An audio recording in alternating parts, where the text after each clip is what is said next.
Shock Monkey Radio is entertainment for adults, by adults, and the views and opinions expressed here do not reflect upon FXBG, Public Radio, or its sponsors. For additional information, please refer to the United States Bill of Rights. Stand warned.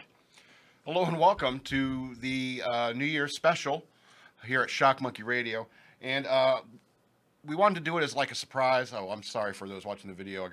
I forgot. I didn't even know I was doing this today, and I wore green on my shirt. It's on purpose. It's on purpose. We're blurring out the logo. As you see, it's an oxen pulling a thing from the Oregon Trail. It says, "You have died of dysentery." We cannot confirm nor deny that is an oxen. I bought 6 of them before I left. It may or may not the Cumberland Gap. You may or may not have been able to carry more than 100 pounds of meat back to the wagon. It was ridiculous. So right now, it's so wasteful. It's just EK and I in the studio right now. Those of you who are part of FXBG Public Radio, come on down here, have some drinks with us. I'll be drinking. EK's got some. I will neither confirm nor deny that I am drinking alcoholic substances. And I want to show you something. There's my car keys. These opinions don't reflect the station or... I already did that. These are my car keys. Same. They're staying here. Same. EK is staying here. We've got air mattresses. I'm sleeping right here. If you show up and you decide to drink, there's all kinds of floor space in this studio. Absolutely. Air mattresses aplenty. Mattresses, cushions from couches can be removed. Hey, and it's almost 2020, so it could come down to the fact that we could be doing this like all night long, So come on down here, get your faces on the YouTube, promote your show, because we're promoting my show, Shock Monkey Radio.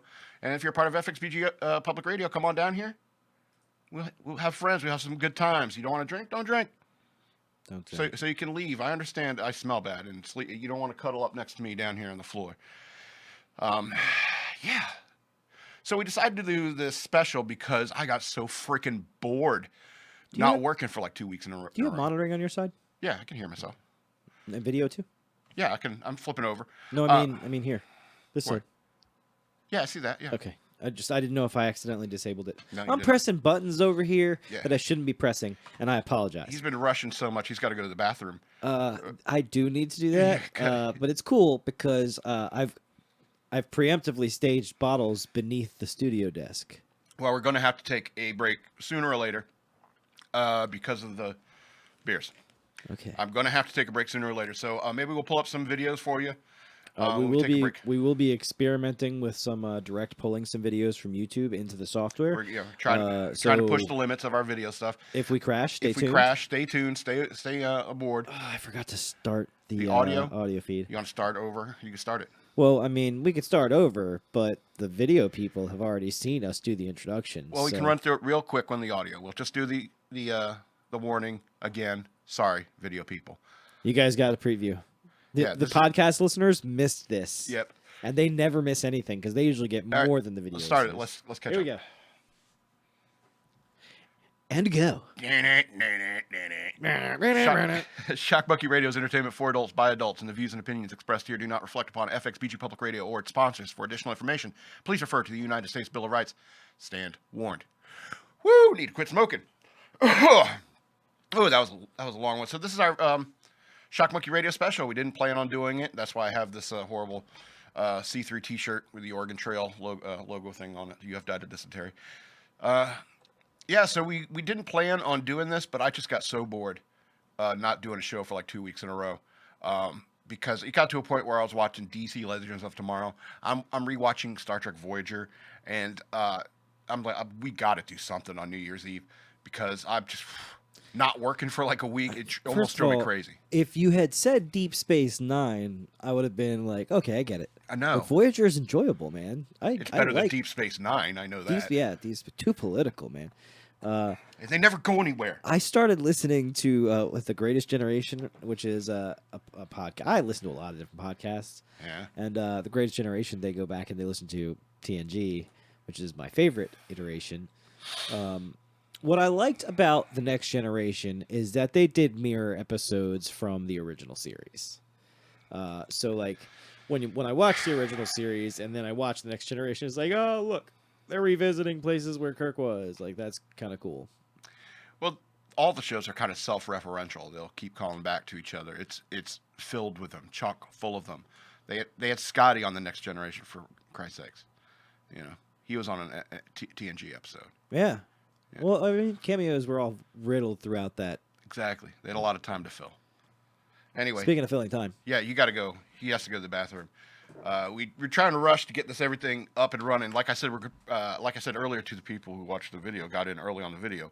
We're going to be experimenting with pushing the limits of our camera software and see what we can do. If we crash on the video, just hang around. It should come up pretty quickly afterwards. It's usually about 30 to 45 seconds for just to pop the software back up, really, and click the button. So just stick with us, and if you want to do us a favor, share this with your friends, because any kind of video that you see, that we do, please share them if you like them.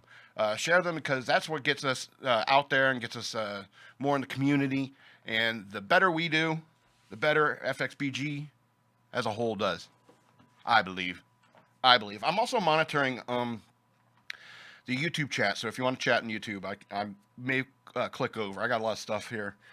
Bunch of open windows. Just keep passing the open window. I bet you know who Queen is, but I bet you don't know that song by Queen. They got in trouble. Queen got in trouble because they had a song called "Death on Two Legs," where there's a line that says, "Do you feel like suicide? I think you should." And it's called "Death on Two Legs" because it's about this producer or some business guy that they were dealing with, and at live shows he'd call him out by name, and so Freddie was hardcore, and so yeah. And so, they had that line, and people were saying, "Oh, they're advocating for suicide." And so they've done like 2 songs. They have like one off the 1980s album, The Game, where it's called "Don't Try Suicide," and it is horrible. It's the most horrible Queen song I've ever heard. If you're like at 1 a.m. and you're like microwaving a Hot Pocket or something this morning, go look at the Queen song "Don't Try Suicide." It is the worst Queen song you have ever heard. Jeez. That what? What? Don't Try Suicide by Queen. What about Teenage Suicide? Don't Do It from Heathers. Do you know what I'm talking about? Yes, I know the movie Heathers. Anyway, golly. Anyway, so first things first, You're gonna make lame references, so am I. Well, I gotta do something to stop you. So first things first. Oh, already with the music. Well, Hold I on. want to. Hold on, let me Well, you gotta mix them. let me give you a little shine.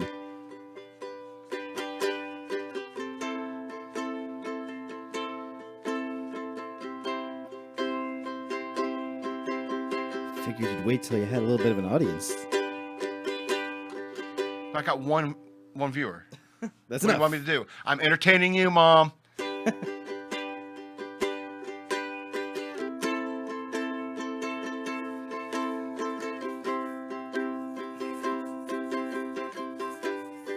This is called Que Pasa. 42 years and my life is still trying to get up the great big hill of hope for a destination. Realized quickly when I knew that I would, this world is made of this brotherhood of man, for whatever that means. And I cry sometimes when I'm lying in bed to get it all out, the stuff in my head. And I'm a little peculiar. So I wake in the morning and I step outside. I take a deep breath and I get real high and scream at the top of my lungs, what's going on? Yeah, I say, hey,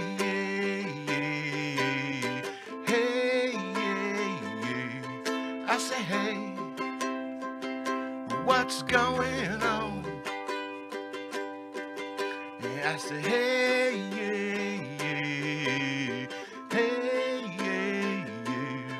I say, hey, What's going on? Ooh, ooh, ooh, ooh, ooh.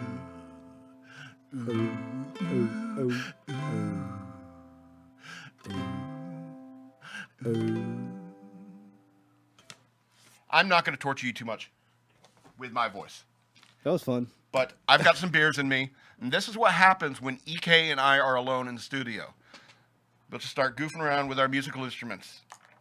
There have been some instruments. There have been some tricklings into the chat room. We'll see what happens. Are they saying, make him stop, please? Oh, God, make him stop. We might get some visitors. We might have to pan that shot out a little bit That's on your fine. side. We'll move cameras around. We're fly by night. We're just testing out the software. You see, got the clock above us. Yeah, so we can pay attention before midnight happens. Features. That's to remind us, because I would just we just get in a conversation and we just talk all the way through 1 a.m. It's like, oh, we missed it. Oh, by the way, Happy New Year. Yeah, the arbitrary point in time passed. Yeah, we'll catch Mountain Time. Yeah, it's not. We got a couple of opportunities to catch back up. We'll wait for the other time zones. We're doing this coast to coast tonight. I think go to the international dateline and do it all again.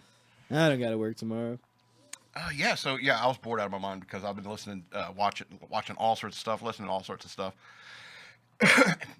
It's almost like because I create so much, I'm making videos all the time, doing podcasts all the time. It's been a while since I've actually sat and just took in information. I felt like Johnny Five from Short Circuit, need input. But it got to a point where I was like, I'm watching Voyager while playing World of Warcraft. Because I can't actively watch that kind of shit. I can't actively watch stuff like Star Trek: The Next Generation or Voyager, particularly Voyager, because I think I've seen them all back when they originally aired. Because that was like that's the one show I'm going to watch all of it because I'm so sick of Deep Space Nine. And so, yeah, but now I'm watching it again. I want to talk a little bit about Voyager and something that never bothered me because I've never.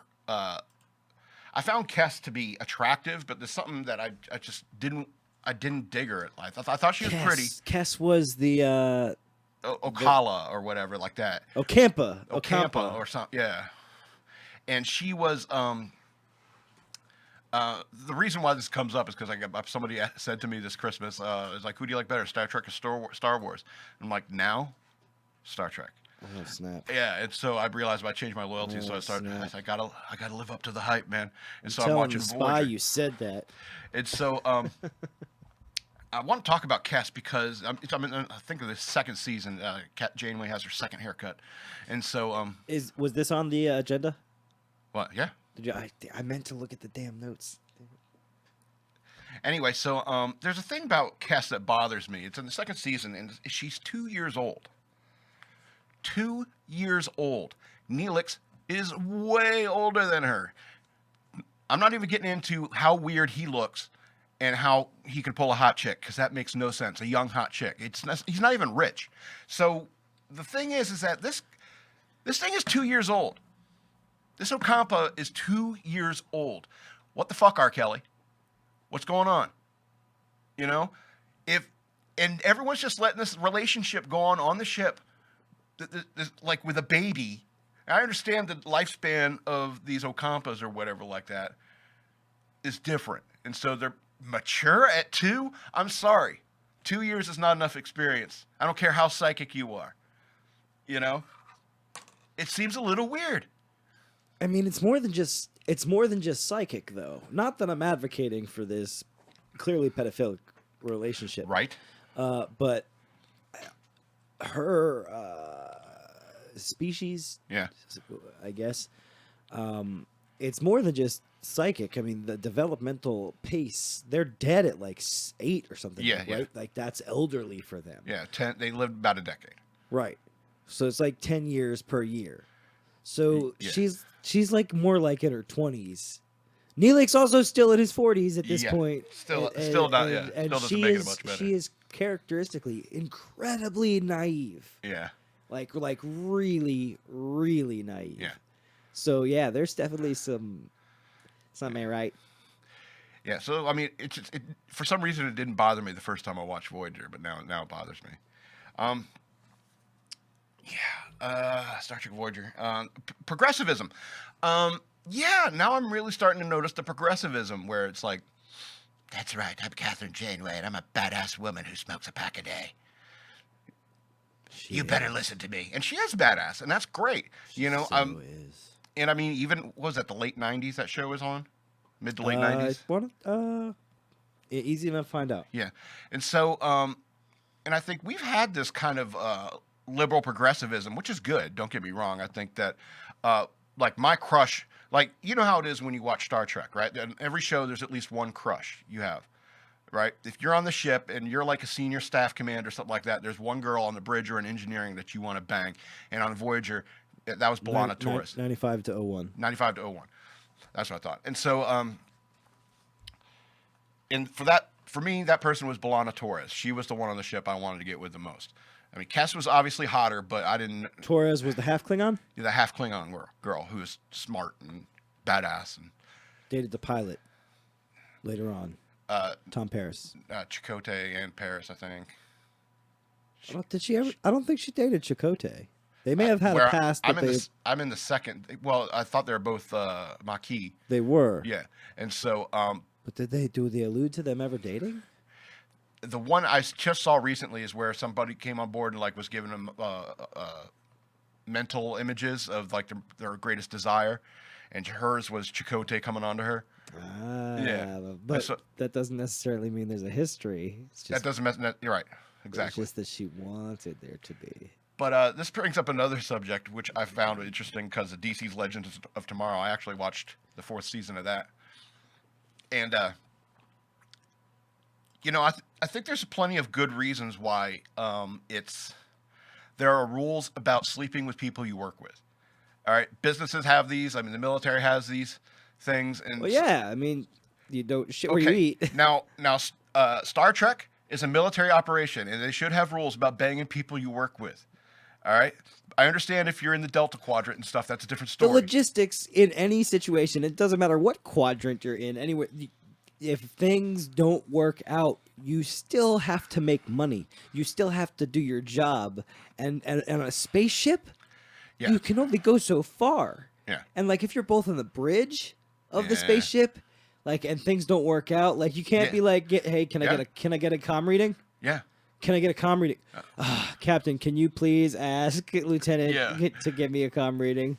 Lieutenant, why are you Captain, not will you tell the first officer that I do not have to respond to him? I can only respond to orders from you, Captain. That's why those rules exist. All right, and so when it comes, fraternization policies. And that's why those rules exist. But every time you see a show where there's a bunch of people on a ship, they're all sleeping with each other, and they pass each other around. The thing is, the only one that's different is Firefly. Because Firefly, I loved Firefly. There was only one relationship on there, and there was just tension. And it was a pre-existing relationship. No. The relationship started on the ship. There's even a scene where he talks about shipboard relationships complicate things. Captain was right. You remember? There's a scene where they talk about it. He was right, but he let it go on anyway. Oh man. So I forgot about that. The relationship predates the show, not the That's right. ship. When they met, she said, when I first met her, she frisked me. Right. You know? I'm starting to get a feel for her. That's a great series, man. Yes, it is. Series and the movie. And the casting is phenomenal too. Yeah, I mean, Alan Tudyk is hilarious, and excellent. What's the actor that plays Nathan Fillion? A lot of good, and then the people that never went on. Hey, Nick, you might as well come on down here. We got our hands full doing all the entertaining and engineering at the same time. So, if you want to come on down. We're not going to be doing any call-ins tonight, okay, ladies and gentlemen. Did he send a message to try to call? He said I tried to call in, but you know. Come on, man. Get your butt down here. You know I don't like taking phone calls on my show. Anyway, so yeah, I got the chat room up and stuff like that. If you want to talk to us, do us a favor. You know what? If you're not going to become a patron by going over to patreon.com/shockmonkeyradio and becoming a patron, help us upgrade our videos so I don't look so blurry. Oh yeah, we got. So I can afford shirts without green on them. So yeah, go be patron. Go become a patron over at patreon.com/shotgunmonkeyradio. If you're not going to do that, please like, share, and subscribe to our videos, because if you know anything about what's going on YouTube these days, it's like that's the only way we're going to get exposure. So please, please share these videos. I want to talk more about Legends of Tomorrow. Legends of Tomorrow, it's really been ridiculous for about 4 seasons. So Is that the DC, DC time travel one. the Nobodies, right? DC, yeah, the DC Yeah, yeah. Legends of Tomorrow. And the only thing I keep watching it for is fucking White Canary. That girl is fucking hot.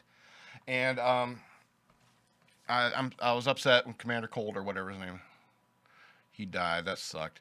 The only one I like on there now is Mick. And but White Canary. Shame she's by. Whew. That's a deal breaker for me. You're selfish. Yeah, but yeah, everyone's fucking each other in that show. And that is based upon a government organization. And I really don't like that. Because I don't know, I call it the love boat, because people come onto the boat, right? If you watch the whole 4 seasons, right? People come on the boat, they crush on somebody. There's a minor subplot of them crushing on each other or something like that. They crush, then something happens, and one of them's got to leave, or both of them has got to leave. Or they just bang the captain, and the captain is like, well, I'll clean up the mess here. So, it's weird. It's a love boat. It's like no real crew would ever get anything done like that. But I guess there's a lot of women on my ship when I was in the Navy, and a lot of people were fucking then. So I don't know. Maybe it does work. Maybe I'm just mad that everyone's getting laid but me. There must have been 501 people on your ship. I was the odd man out. Sorry, buddy. Short straw. It's a straw metaphor for my penis. So just a heads up, we got like a 7-second delay, it seems, which is pretty good connectivity for right now. Okay. Oh, yeah, we get the clock, yeah. That's no big deal. That's actually kind of average. I think we're doing all right. Yeah. It's not like you're playing WoW in another room. You're not playing WoW on your laptop, right? No. Okay. Yeah. Also in DC Legends of Tomorrow, there was this one episode that I loved. It's just because, first of all, the show's been ridiculous for a long time. But they're doing they jumped to Woodstock, and there was some sort of event that's going to happen at Woodstock. And what happened was a unicorn shows up. And I love this episode because the unicorn is a deadly magical animal. And I'm just like, yes, it is. The unicorn has is a horn in the middle of its head. What? Seriously, what Yes. instinctual purpose would a unicorn have to use with that horn? Yeah. It is for protection. It's sprayed them with snot or something like that, and it makes you trip balls. Right. It makes you easier to kill. And I was like, that is what a unicorn would be. A demon. A beautiful demon. A beautiful demon. Well, what was there's a scene with, I can't remember what it's from, but there's a scene with Baphomet or something like that, where it appears as a unicorn. Oh yeah, I don't know. I don't remember what show it's from. Yeah, thanks for that was very useful. Thanks. Yeah, I do what I can. This is why I'm behind the curtains, people. Man behind the curtains. You can't follow his own narrative. Yeah. So there was a Tex Ex Machina on the DC Legends of Tomorrow. They had these courier things that they could hit, and it would like teleport them right to the Ministry of Time or something like that, whatever it's called, and onto the Wave Rider and back. Right? They could do this all the time, but sometimes like, oh, we're going rogue, and then all of a sudden the Ministry of Time doesn't have any of those anymore. You can't just teleport to the ship with a bunch of guys with guns and say, "Come on, you can't do this." It seems to work inconveniently sometimes. Like, oh, the Wave Rider's off doing its own thing again, and they're like, "Oh, there's no way for us to do anything about that." I was like, get out of here. You know what? I like to think that they leave a little bit like I think there's got to be some intentional, like, inconclusive writing done. Like, they kind of want the audience to just assume that they figured something out. There's a reason. They know how to go rogue. They know how to get around the security measures. You know, the captain's proven himself to be quite crafty. Woo! Really tearing down these beers. That's 2 in like a half an hour, bro. Slow down. Hell no. It's New Year's, man. I got a freaking case. Barry's not scheduled till after midnight. He might come up by 11. Yeah. Yeah. I was talking about progressivism on Voyager, and you know, I think Gavin McInnes is right. I think it's really been equal for women since the 70s, and Gavin McInnes. yeah, and I think it's gotten to a point where now they want too much. Sorry, ladies. Now you want too much. It was pull the baby out, cut the cord and everything, and then decide should we abort it. That kind of stuff is a little bit too much. All right. Sorry to bring the tone down. Let's talk about Mutiny on the Bounty. I watched that recently. I've never actually seen it. Mutiny on the Bounty. You ever seen it? Not familiar. It's long, you know, and you have to probably be ex-Navy to even sit through it. Anyway, so here's the thing: if you have seen Mutiny on the Bounty, did Marlon Brando always look weird? I think. Did he always look weird? I think he always looked weird. Yeah. Yeah. I think like that's just his thing. Well, here's the thing: is like people will say, you know, he's what was his big role? Was it? I wasn't Raging Bull. That's De Niro. I mean, Streetcar Named Desire. What was it? I forget which one, but he's always been weird looking, and yeah, it's like his thing. And I don't find him intimidating. It's like at all. Clint. It's like Clint Howard. Yeah. Like his thing is being that guy. Like he's not the guy he's that not, looks like that. He's not handsome. He's not like hideous, but he's like he's weird looking. Like Yeah. he's Clint Howard. Yeah. Kind of funny looking. Yeah. And he's in like 170,000 different roles. Yeah. Here's the thing about the Mutiny on the Bounty, about this dipshit captain. It was like throughout the whole movie, I'm sitting there. It's like they're going to mutiny because of this, right? No, okay. When's the mutiny happen? And they're going to mutiny because of that. They're definitely going to mutiny because of that, right? No. 24 lashes on the deck. You're not going to mutiny. They get all the way to Tahiti and are on their way back when they have the deal with the water. Then now, to be honest, when I saw the point where I said, okay, this is how he's being about the water. Yeah, people are going to kill you. Sorry for spitting on my computer. And so I really do. I can understand, you know, you want to go around the Cape of what's it called? Cape Horn. Trying to go around there, that was risky. And everyone on it could have shortened your trip. I can understand them not mutinying there. But when you start, you know, 24 lashes for 2 wheels of cheese is a little excessive, if you ask me. 2 wheels. It's a lot of cheese. At sea.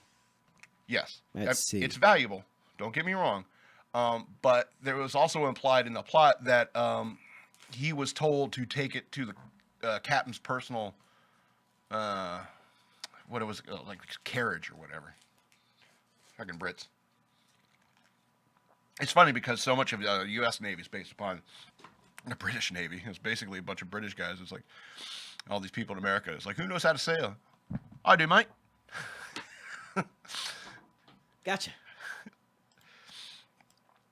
So yeah, I think that mutiny would have happened long before they got to Tahiti, and I understand how mad they are. They are so furious at those plants, but they should never have thrown them off the ship.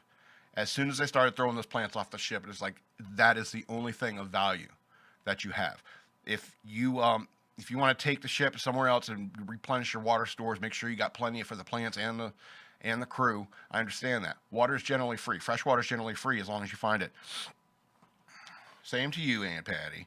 Happy New Year. So, Gotta take the time out and acknowledge the viewers and listeners. Absolutely, we appreciate you. You know, please share the videos. We appreciate Happy it. New Year. Happy Thank New you Year, for taking Patty. time out of your holiday to participate. Ring into 2020, into this decade. It's good to hear from every single person. And we love you. Shout outs are free. So yeah. Yeah. That mutiny should have happened long before Tahiti. That's my only point. Oh, beautiful. I can make myself disappear. But it's not real. Oh no, I'm still here. I'm still here, but I can make myself boom. You turned into two packs of cigarettes. This way, this way I can. You can't come back. This way I can step out of the room for just a moment, and it doesn't look like there's just an empty hole where I was. But you can keep talking, and I'll hear you because I'm just going into the kitchen for a moment Oh, okay. to prepare another drink. He's gonna get a drink. All right. Would you like an? You said you went. Yeah. Can you bring me 2 more beers? Yes. Please? Thank you, bro.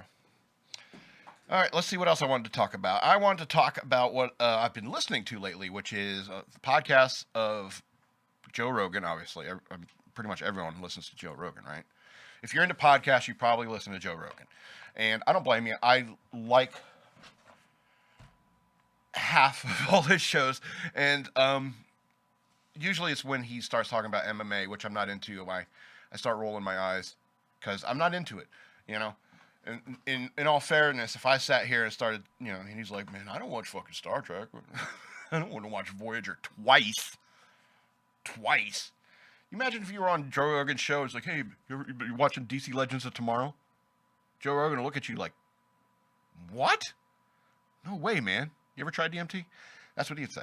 But I've also been, Bert Kreischer and Tom Segura are friends of his, and I don't know if you watched enough Joe Rogan. Thank you, sir.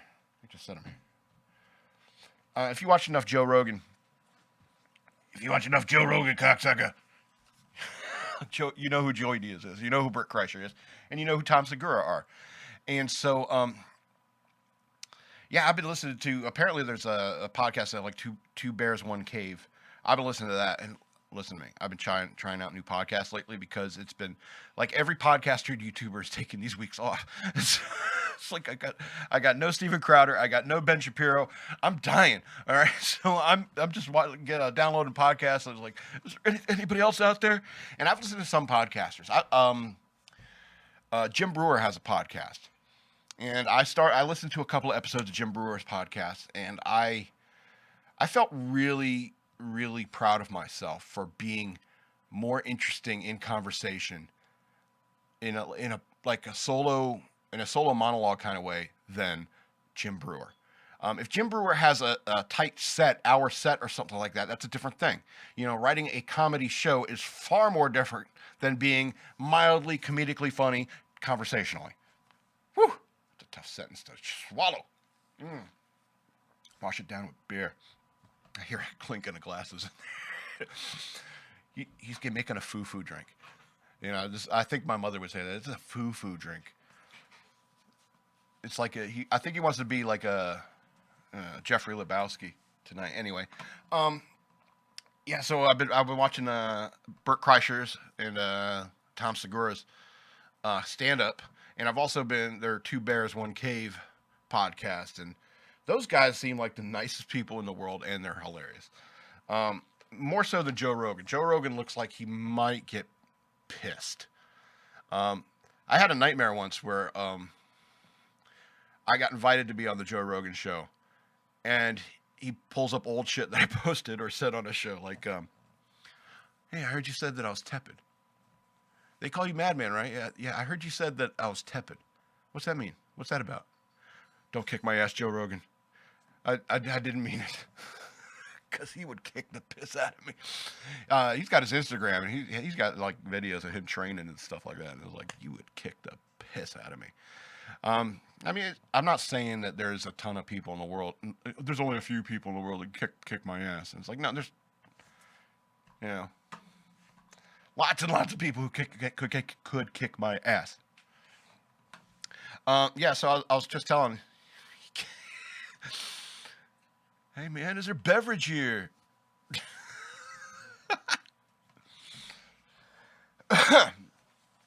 Anyway, yeah, he's got himself a Caucasian. Make yourself a hell of a Caucasian, Jackie. If you could just write me a check for 10% of $100,000, $2K. Turn your mic on. For the rug. It's for the rug. All the dude ever wanted was his rug back. It's just like your opinion, man. Yeah.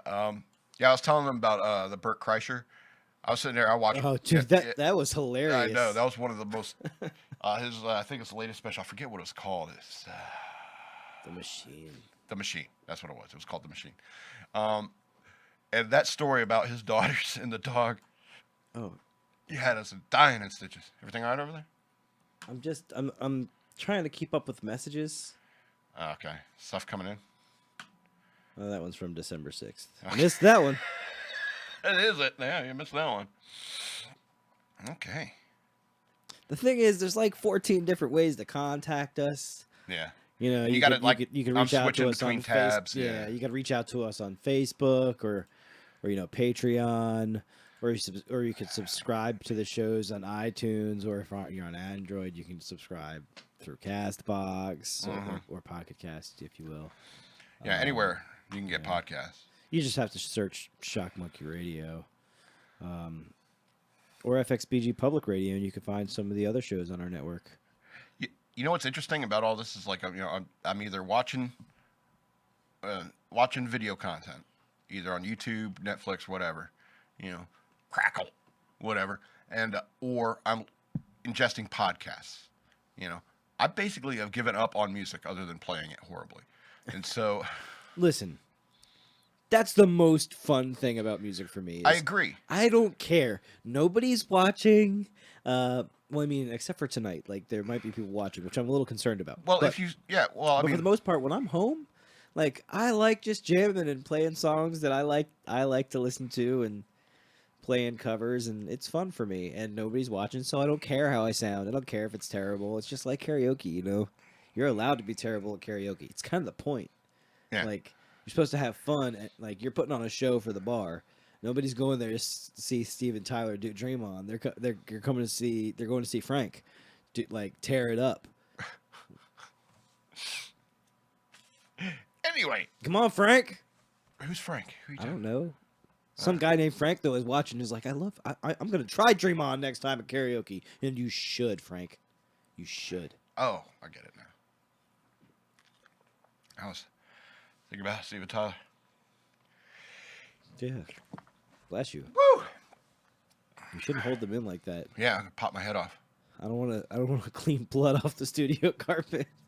It's hard to get out. Oh, God, that'd be the weirdest Nobody's allowed to get injured. weirdest live stream ever. Nobody's allowed to get injured in here. All right, I'm gonna have to take a break here. Oh, by the way, Hey, listen, Enos just joined in. It's good to see you. hey, Enos. While he's in the room, it's a good time to point out for our playback listeners, Lost in the Long Box, Wednesday evenings from 6:30 to 7:30. Yeah. It's a great show, in-depth analysis on comic books and These guys are super nerdy. Holy I crap. thought I was nerdy. I thought I knew more about comic books, but apparently I've been hanging around too many audio geeks. wow, the knowledge, the depth of the knowledge is insane. Enos in particular, he knows who. Like you can. What was that comic book? It was number 77, I think, and he knows like who wrote it, who's the inker, who. It's awesome. It's phenomenal. Who did the The pencils? knowledge, the depth is crazy. That's Lost in the Long Box on Wednesday night, Wednesday 6:30 nights? to 7:30. Yeah, they have a YouTube channel as well, Lost in the Long Box, and they have a Patreon They as have well. a Patreon, yep. So Yeah. if you want to support, please, Absolutely. please reach Check out. them out, absolutely. Subscribe. We're about that count. Yeah. Happy New Year, Enos. I'm glad Yeah, to see you, man. happy New Year, guys. We love you. Sorry about getting drunk and Facebooking. That's EK's used to it. Not everyone yeah, is. Not everyone is. So this is how we deal with this, and I feel like it's a spoiler night. Those of you that are in for the long haul with us this evening, you may experience later on in the evening Barry Sanchez, and Barry Sanchez is what happens when the madman crosses that threshold from not enough beers to too many beers, and it's a fine line. It's very small. It's a very fine line, and it'll happen. It'll happen, and nobody will be ready for it. Yeah. And this, the way I suggest it is, imagine like you're watching The Office. Like it's cringe humor. It's I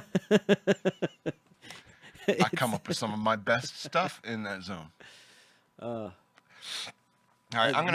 my favorite will always be it will always be the cure for abuse of animals. Oh, animal abuse, yeah. The cure for animal abuse, which is the most it's something a robot would come up with. Every time a puppy is born, you put a small explosive in its spine, right? Capable of killing somebody, right? Within like a 3-foot radius, right? You plant this explosive, and then you can buy, sell, give puppies away, whatever.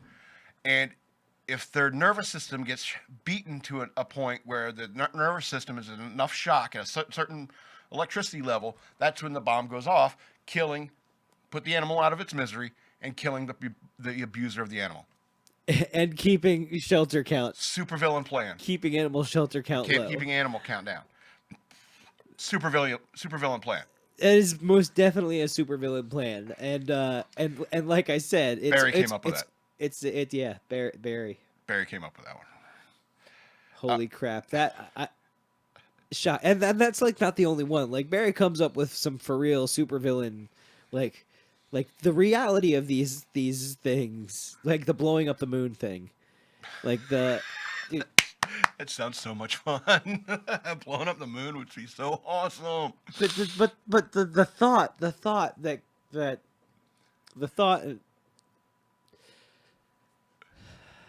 logic patterns are interesting, I guess.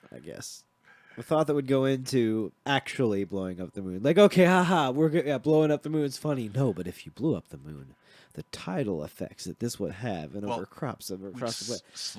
Slowly our water would stop moving. It would be so crazy.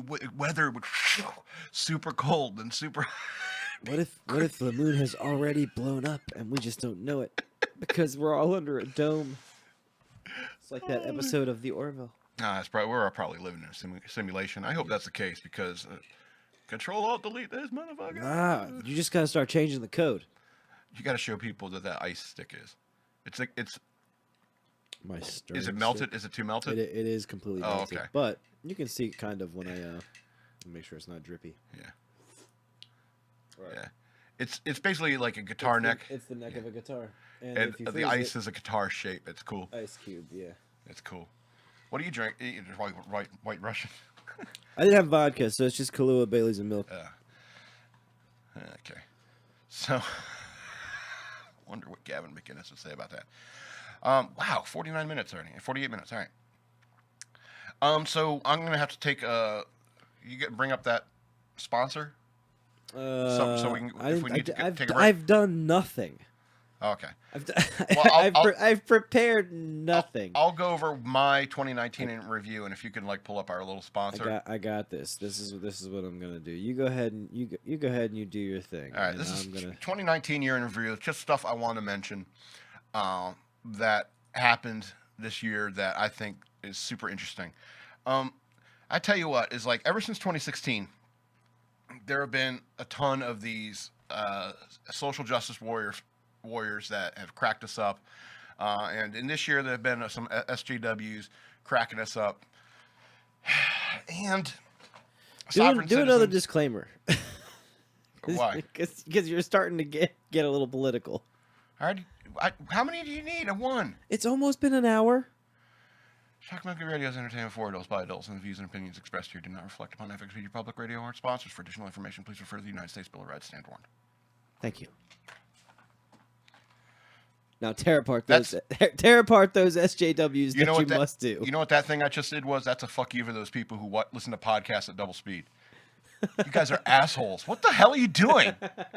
Somebody told me that. It's like, oh, listen to your podcast at 2 times speed. You miss humor pauses when you do that. You know that? You ever notice that? If you listen at double speed, you miss the tone of a joke. Exactly. And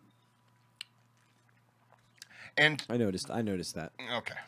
All right, so I'm gonna fade for a moment. Alrighty. Oh, he turned to 2-pack cigarettes again. Yeah, so I want to thank you, all you SJWs out there.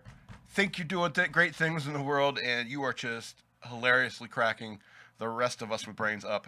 Same with you sovereign citizens who think that somehow there's a separate set of laws.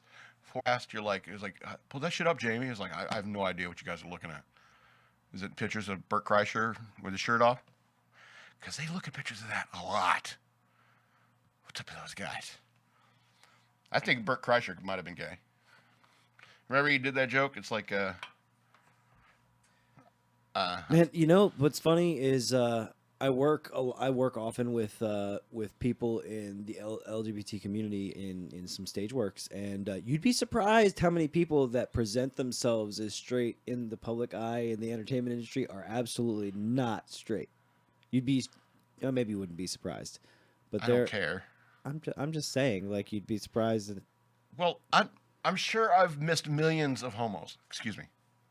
Forgive me for saying it that way, but I'm sure I've missed because it rarely comes up. You know, unless you're one of those people who's like, "Hello, I am gay, and I need you to acknowledge that right now." You know, that's generally not how it works. I think even gay people hate that kind of gay guy. So I don't think anyone wants sexuality shoved in their face all the time. exactly, I've said this once. I've said it a million times. That's not. How That's are we not on video? That's not your. Oh, we're up. I just don't have Oh, a yeah, monitor back okay. up for you. It's fine. That's not. That's not the essence of who you are. There's so much more to you as a person Exactly. than just your sexuality, and that goes for every human being. You know, like the typical. I just fucking that's so base to me to just talk about sex all the time. Yeah. I Do mean, you have even, video yet or no? I can see it, but it's not maximized. The if heterosexual men that I've met, I think it's about the same percentage of men that heterosexual or homosexual that are annoyingly sex focused. All right. And I'll be honest with you, it's like of the gay people I've met in my life, I would say there's about like a very small percentage, maybe as much as 10%, that are annoyingly homosexual. Just as there's about a 10% chance of men who are annoyingly heterosexual. Hey man, what you doing? You looking at porn? No, I'm playing video games. All right, well let's go out. Let's get in your car and go get some pussy. I'd rather get a beer, play some pool or something like that. It's like fuck that. Let's go to the club and meet some chicks. You know, just as annoying. All right, and generally people don't talk about their sex life, especially at work. This isn't Star Trek Voyager. Okay, we're not stranded in the Delta Quadrant, and all the only humans we know are each other and a hot 2-year-old alien. All right. Sex doesn't come up at work. Out of context. If you haven't been listening the whole time, I'm waiting for some troll to start clipping me or making memes. The hot 2-year-old alien comment sounded really bad out of context. Is all I'm saying. That's some hot 2-year-old alien. That's terrible. Right. What a terrible clip. Uh-huh. So, go make a meme. Make them- What else I want to talk about 2019 in review? I recently came across hashtag walk away, the walk away movement, which is people who were Democrats, who have had enough with what's going on with the Democratic Party and have started sliding to the right, have started have joined Democratic Party, say they're going to vote for Trump and everything, and that's super and everything like that. But when I read a lot of these things, you can go check it out. They got a Facebook page, Walk Away Movement. There's a lot of them that say they will never vote for a Democrat again. Now, That's obtuse. that is obtuse. Don't do that. Don't ever think like that, because I understand that we have a red wave coming, all right, in 2020. And a lot of people are growing conservative just based upon how insane the left is and how horrible conditions in democratically rolled sections of America are. All right? So there's a big red wave coming in 2020, and I hate to break it to you if you don't already know this, that Trump's going to win. Sorry. Them's the facts. And because people are sick of this stuff. They're sick of being like told that they're horrible people. They're sick of being told that they're racist. They're sick of being people looking for they're sick of dumbass college kids standing in the middle of the street, standing in front of trains, disrupting commerce because they think the world's going to end next year. Playing devil's advocate here. Do you think The cigarette packs are talking. Do you think that it's possible that the right is behaving the same way that the left behaved when Hillary was up for election in the last election? where No. the left was so 100% confident Hillary had it in the bag, and then Trump won. Is it possible right now that right now the right is so convinced that the Democratic Party has made a mockery of their entire procedural, No, I mean, I think that the Democrats need to start voting based upon a different set of ideals. I think they need to allow the candidates to succeed that are potentially Exactly. the most successful. Exactly. Like, who was it we were talking Tulsi about? Tulsi Gabbard. Gabbard. If she was given a proper opportunity, she'd be a candidate that had a Yes, chance. a serious chance. But the DNC has been shooting itself in the foot the last couple of elections. Like with Bernie. Tanking Bernie, and that coming out publicly, like that was internally done, was like when he had so much support. Yeah, it's too many of those feminists controlling the party, saying it's like, we're not going with Bernie. We're getting the first female elected. All right, we just had the first black man elected. You don't think it's the old money doing that? Trying to be symbolic, trying to control the masses. No, how do you get this AOC? This is the conspirator in me. I think the right. Yes, there's tons of old Democrat money, and there's tons of old Republican money too, Yeah, and maybe they're all on the same side. all They're those just rich- pulling a seesaw to make us under their thumb. all those rich plantation owners, all right, Democratic plantation owners, all right, you need to pay attention to me, America. You need to pay attention to what I'm saying and do a little research into the past. All those rich plantation owners that had to release their slaves, they liquidated everything and moved north. All right? And they probably hung some black people along the way because Southern Democrats were the racists. They became the KKK. They instituted Jim Crow laws. All right? The Democrats are the racists. I think there's some Republican racists too. There's all kinds. Democrats are the party of racists. There are Republican racists. There are all kinds of racists. There's all kinds. There's independent racists. There's Whig Party racists. Whig Party racists. Racists, look, assholes exist. But when it comes to people who like support the Democratic Party, who the Democratic Party literally hates, all right. So it doesn't make much sense to me. Anyway, this is a long way from a year in review. I'm gonna have to take a break. Did you bring up that our sponsor, something that we could show if we need to take a break?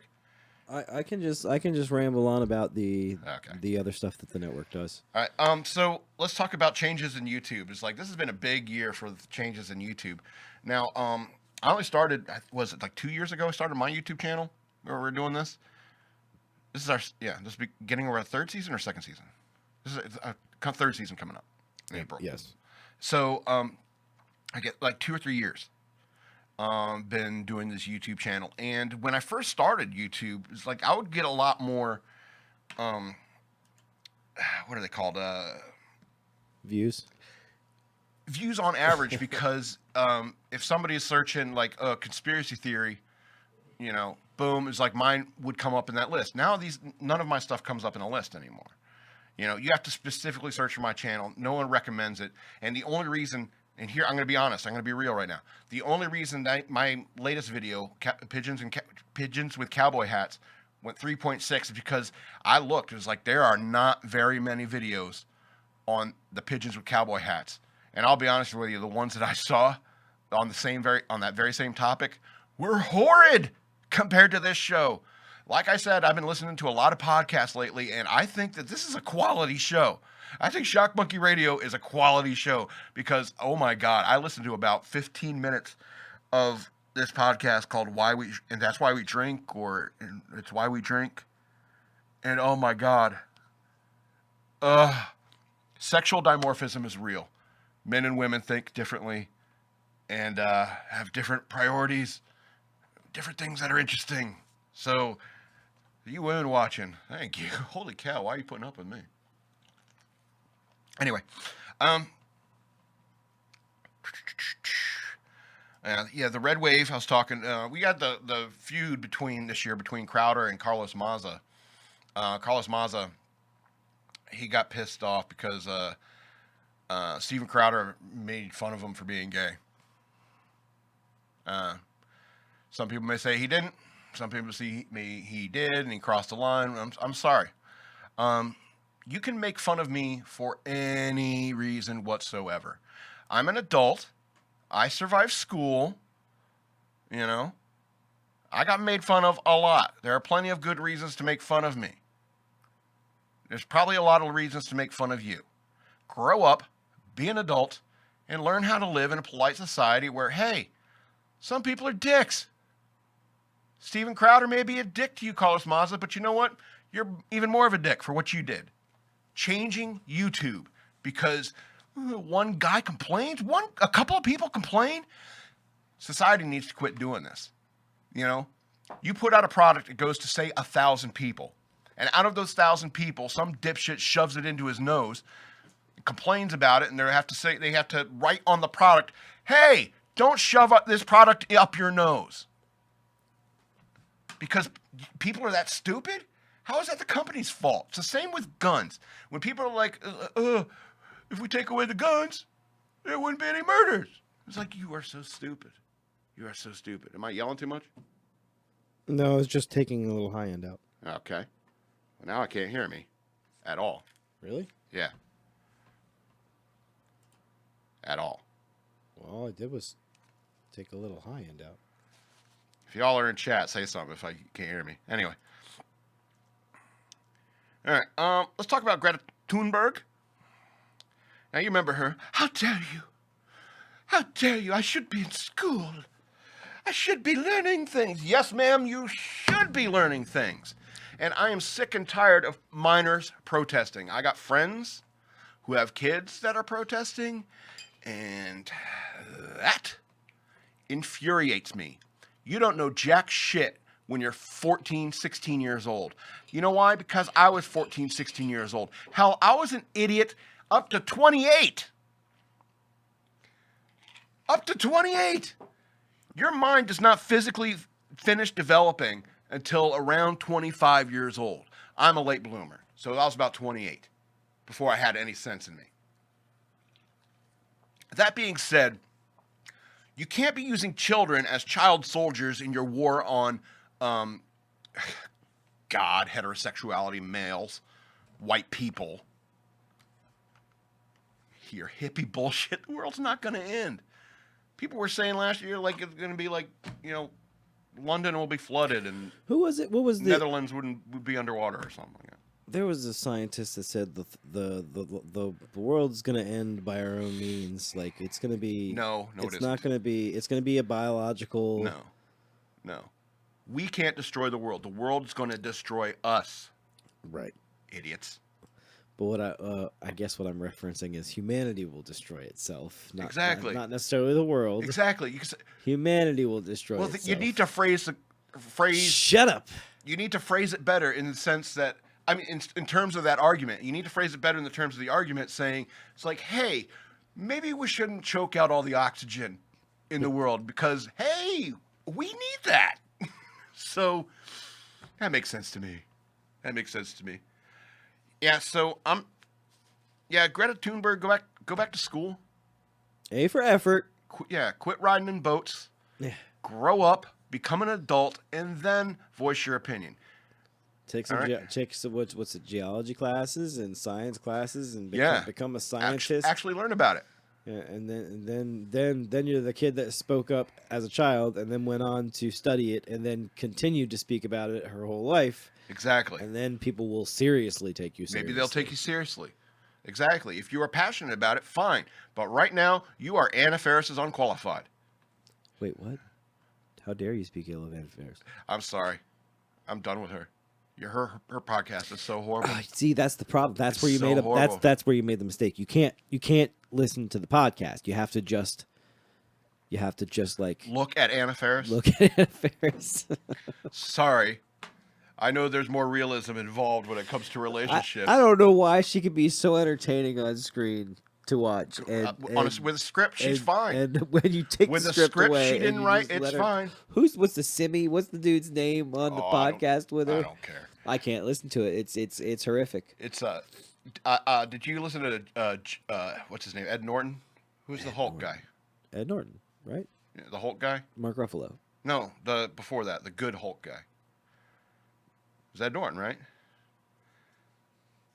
Fight Club guy. Yeah, Ed Norton. Ed Okay. Norton. He was on Joe Rogan's podcast, and I was like, wow. Enos must not be listening anymore. Okay. Bye, Enos. I'm saying, I don't know if he's listening anymore because he'd know. Okay. Anyway, so yeah, he was on Joe Rogan's podcast, and I was just, wow, this guy is incredibly boring, uninteresting, unintelligent. I was like, wow, how can you be such a good actor? The script. But he does so well.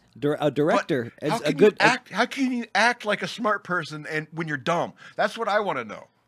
How can you act like a smart person when you're dumb? Is it just a script? Is it just the words? If you memorize the words, Captain, the lithium crystals are draining, and we got the problem with the Heisenberg compensator and tech garbage. You can memorize the stupid words, but you don't have any idea. You never. It's like, what the fuck does this word even mean?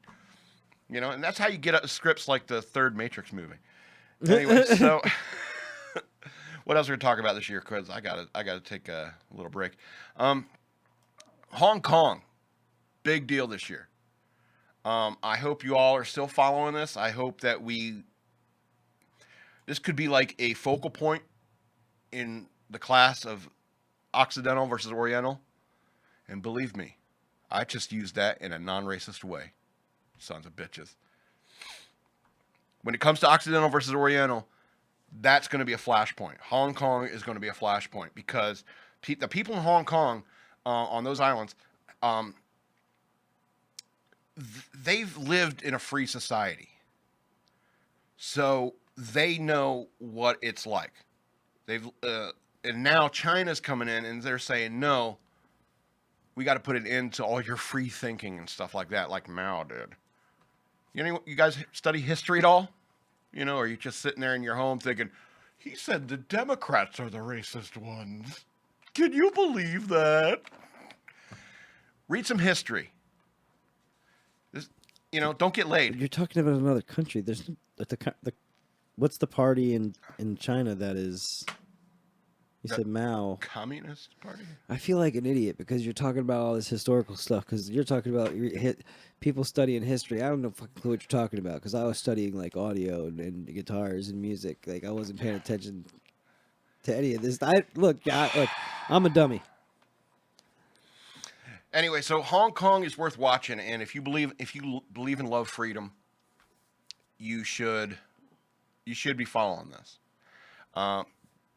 Because it's very interesting what's going to happen there, and I'm really pulling, excuse me, for the people in Hong Kong, because it's going to be bad. You remember about Tiananmen Square, right? It's like that was where the tank was. Yeah, and we have no idea how many people got killed after that. It's terrifying what China could do in that situation and how the West will respond, because everyone has a global view these days. You could see that stuff happening. When Mao started coming to power, hey, it took weeks for a paper to arrive on your front door. If you got one. Anyway, so I think that that's a big deal. Hong Kong's going to be a big deal in 2019. That's going to stick out in the history books. What is already in the history books is the Washington Nationals won the World Series this year, ladies and gentlemen. Oh, the Caps lost today. Well. That's hockey. Who gives a shit? Sorry, Mike. So congratulations to the Washington Nationals. Who knows the next time you're going to win the World Series will be. So that's something to remember in 2019. Now, last thing I want to talk about in 2019 before we take a little break is Cats, the musical. So it looks super creepy. And the way people have been describing the movie, I really want to see it now. People are saying it is so bad. It's really eerie. It's so creepy. It's super uncanny valley. I saw some of the previews. Like, yeah. why did they not just do CGI with voices?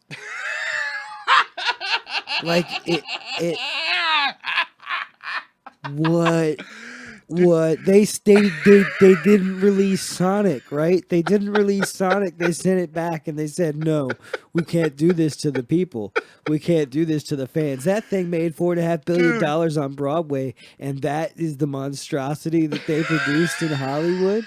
Like Dude. seriously, how did the Broadway presentation of this Stop! I'm gonna play? pee. I gotta pee my pants. How did the Broadway presentation of this play? How did they with the Let me ask you something. Did you see Les Miserables? I The one with Hugh Jackman and Russell Crowe? the movie? Yeah, the movie. Did you see Les Miserables? I remember having Anne Hathaway? I remember having to read the book. I don't remember seeing a movie It's or the play. it's a I play, remember having to yeah. read a play in like a drama class in high school. It's a really good play. All right, but that movie, if you have, I saw Les Miserables in Chicago. All right, in a beautiful theater. I was in the balcony, the first balcony. Ooh, fancy. It was really cool because at that angle, you can get to see like a little bit of like what's going on backstage. That was You kind of really got to experience what Lincoln might have felt. Well, no, it wasn't like that. It was still shoulder to shoulder in a tiny theater in an urban center. Come on. And so I've seen good productions of Les Miserables before. I've seen good plays, even if you like. I'll tell you honestly. They're doing post-release edits to the CGI. I'm being told in the chat room. Really? Yeah. Oh, it looks so crazy. It looks so.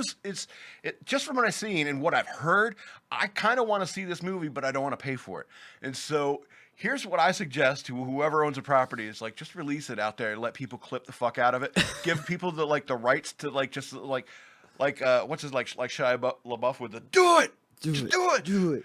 do like that with cats, and I guarantee you, America will have a field day with that. The world will just meme the fuck out of the creepy ass Cats movie, and so I think that's a great idea. But back to Les Miserables. All right, the movie.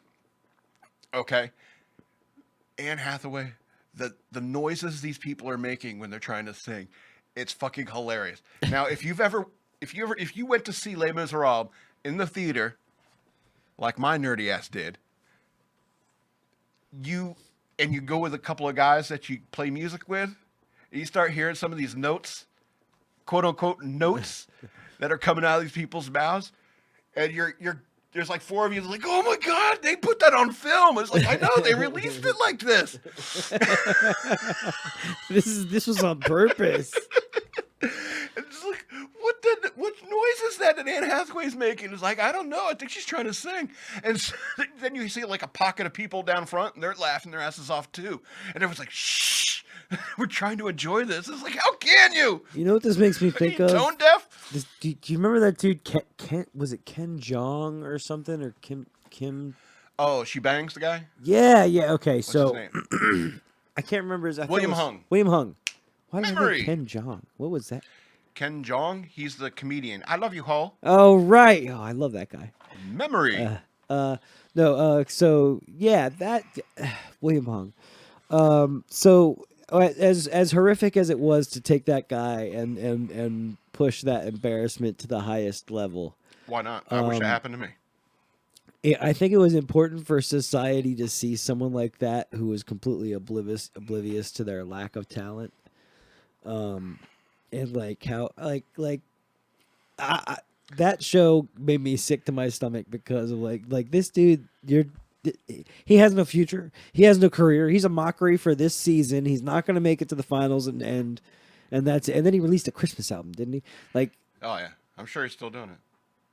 Anyway, yeah. So I need to take a break. Do we have our sponsor up, ready to go? oh, good question from the Okay. from the audience here for Get to it. Les Miserables. Are you going for the vocal performance, or are you going for?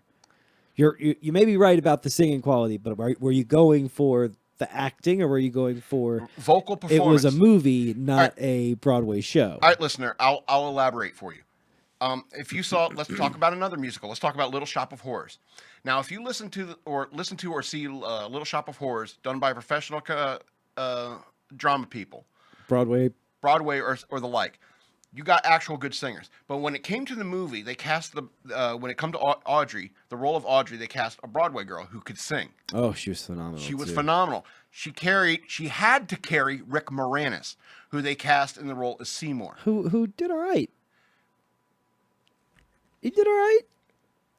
We're gonna have to cut real quick so I can slap Eric, because no, that man should never have been put on film.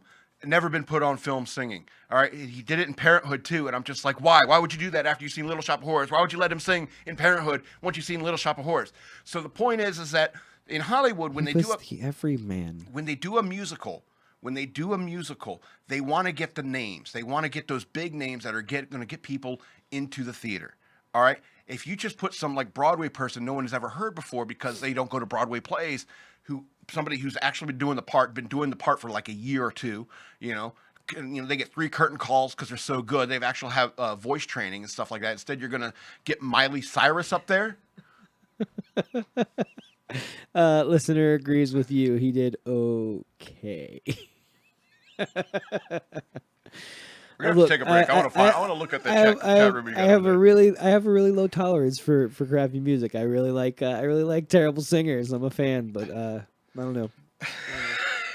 Yeah, maybe I just have a low threshold. You do like horrible singers. I like horrible music. What can I say? All right. I don't know. I mean, just go ahead. I'll ramble on about All right.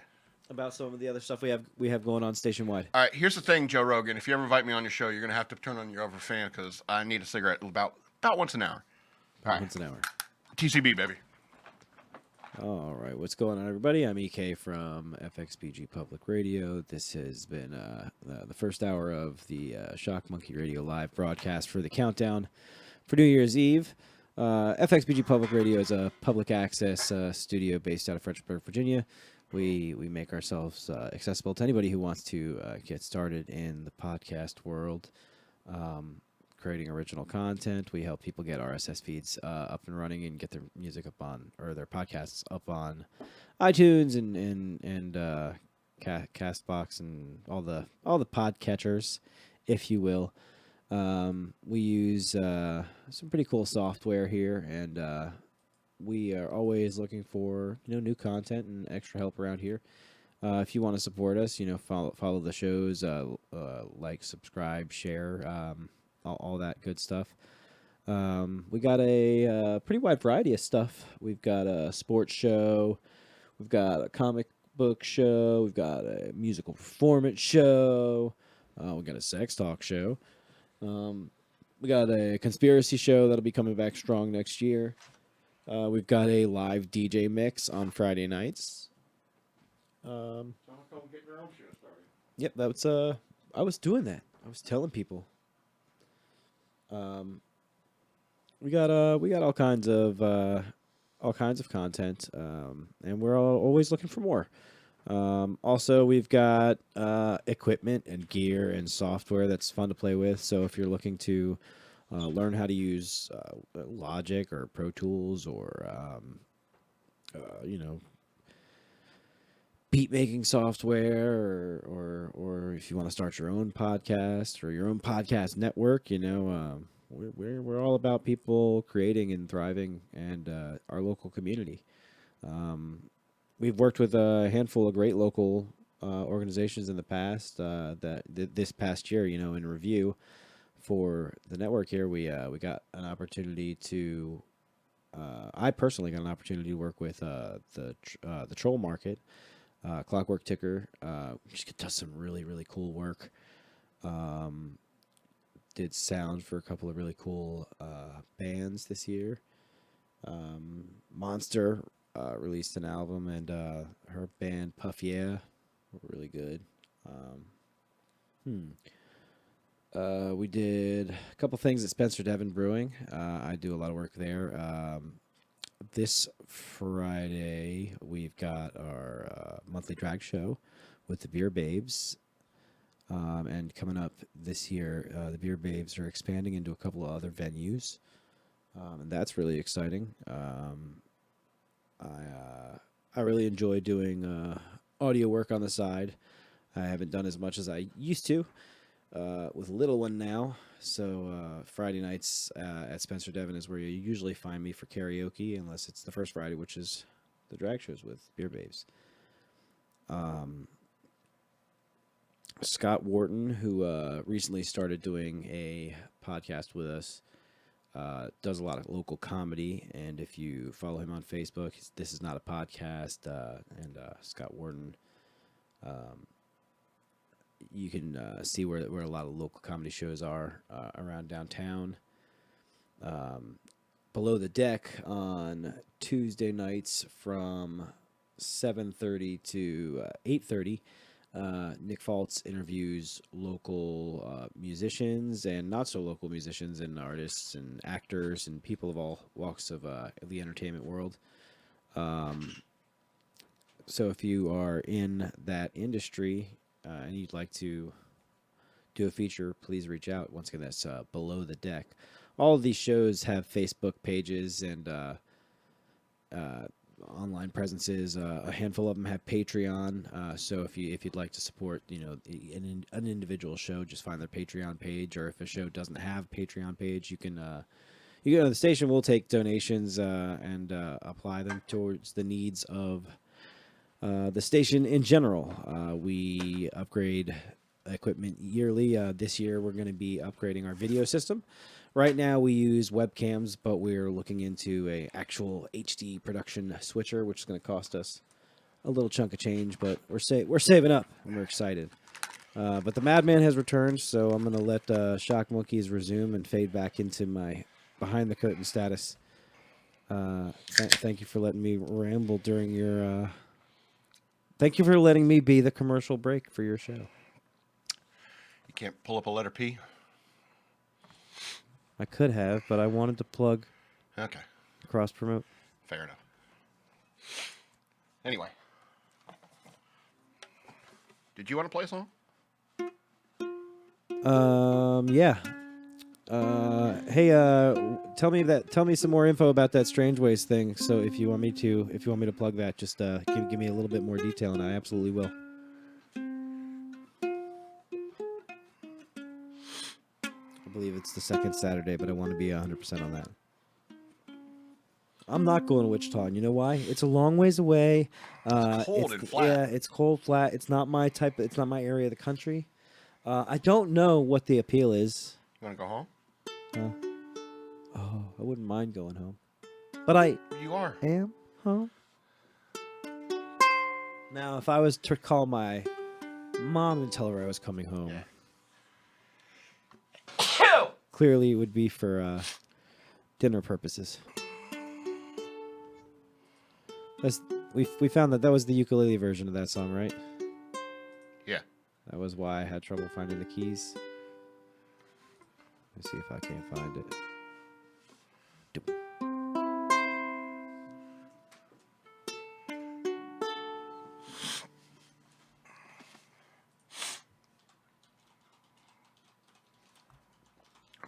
Help me out with the time. It's an hour and a half until?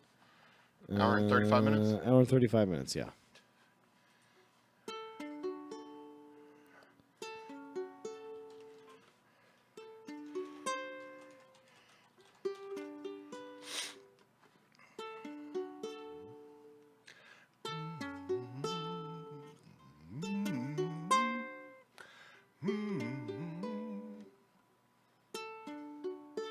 I found it. Took me forever. Are people getting bored yet in the chat? They're like, rant more about the I cats. mean, it's hard to tell. We're broadcasting to multiple places, so it's hard to tell who's popping in and who's popping out. Hi, Eric. My mom says. Hi. Merry Christmas. Happy New Year. My niece probably shouldn't be watching this. Well, I mean, this song's PG. Yeah, I guess. And plus, Santa already came, so she's cool. I know. She's got a couple months she's before not she's reading gotta the behave. books I got her. She's riding her big wheel around her yard. Uncle Scott got her the lame gift. Nice. She's not going to call me Madman until like 12.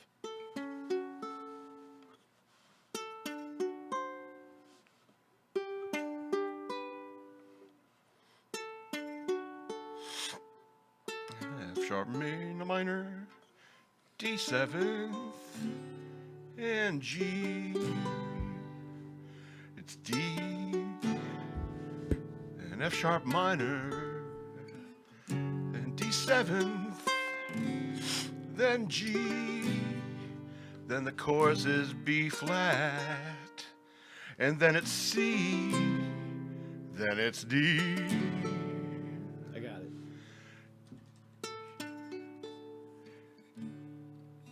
You know I'm a dreamer, but my heart's of gold. I had to run away high so I wouldn't come home low. Just when things went right doesn't mean they were always wrong. Just take this song and you'll never be left all alone. Feel me in your heart, feel me in your bones. Just one more night and I'm coming off this long and winding road. I'm on my way, I'm on my way home, sweet home. Tonight, I'm on my way, I'm on my way home, sweet home. You know that I've seen too many romantic dreams. Night laying on the silver screen, an open book for the whole world to see. There's nothing keeps me together at the seams. I'm on my way, I'm on my way home, sweet home. Tonight, I'm on my way. Just set me free, home, sweet home. We don't want to torture you too much with that stuff, but that's called jamming. I picked the next song. You pick the next song, absolutely. I probably won't be able to play it because I can't. It's one thing if you're two people playing guitar. Quick plug for an event that I'm doing some audio at. January 11th at Strange Ways Brewing's Beer Babes is doing Strange Saturdays. Doors open 7:30. Showtime's at 8:30. Covers $10. It's Strange Ways is 350 Lansdowne Road, Fredericksburg, Virginia. And you can make advanced reservations. Just call 703-447-3043. So that's just a quick plug. I'll be doing the audio for that. So thank you for coming out and supporting. Look at you over there carelessly whispering. Well, time can never mend it. All right, you'll pick the next song. Yeah. Right. I'll take a moment, look some stuff up. You want to try to pull up like one of my favorite YouTube videos? I could try, yeah. So I was looking over like the last year's YouTube videos that I put out on my YouTube channel. And if you go over to search my YouTube channel, the Madman Lowercase, or just search Shock Monkey Radio, it's bound to come up on YouTube.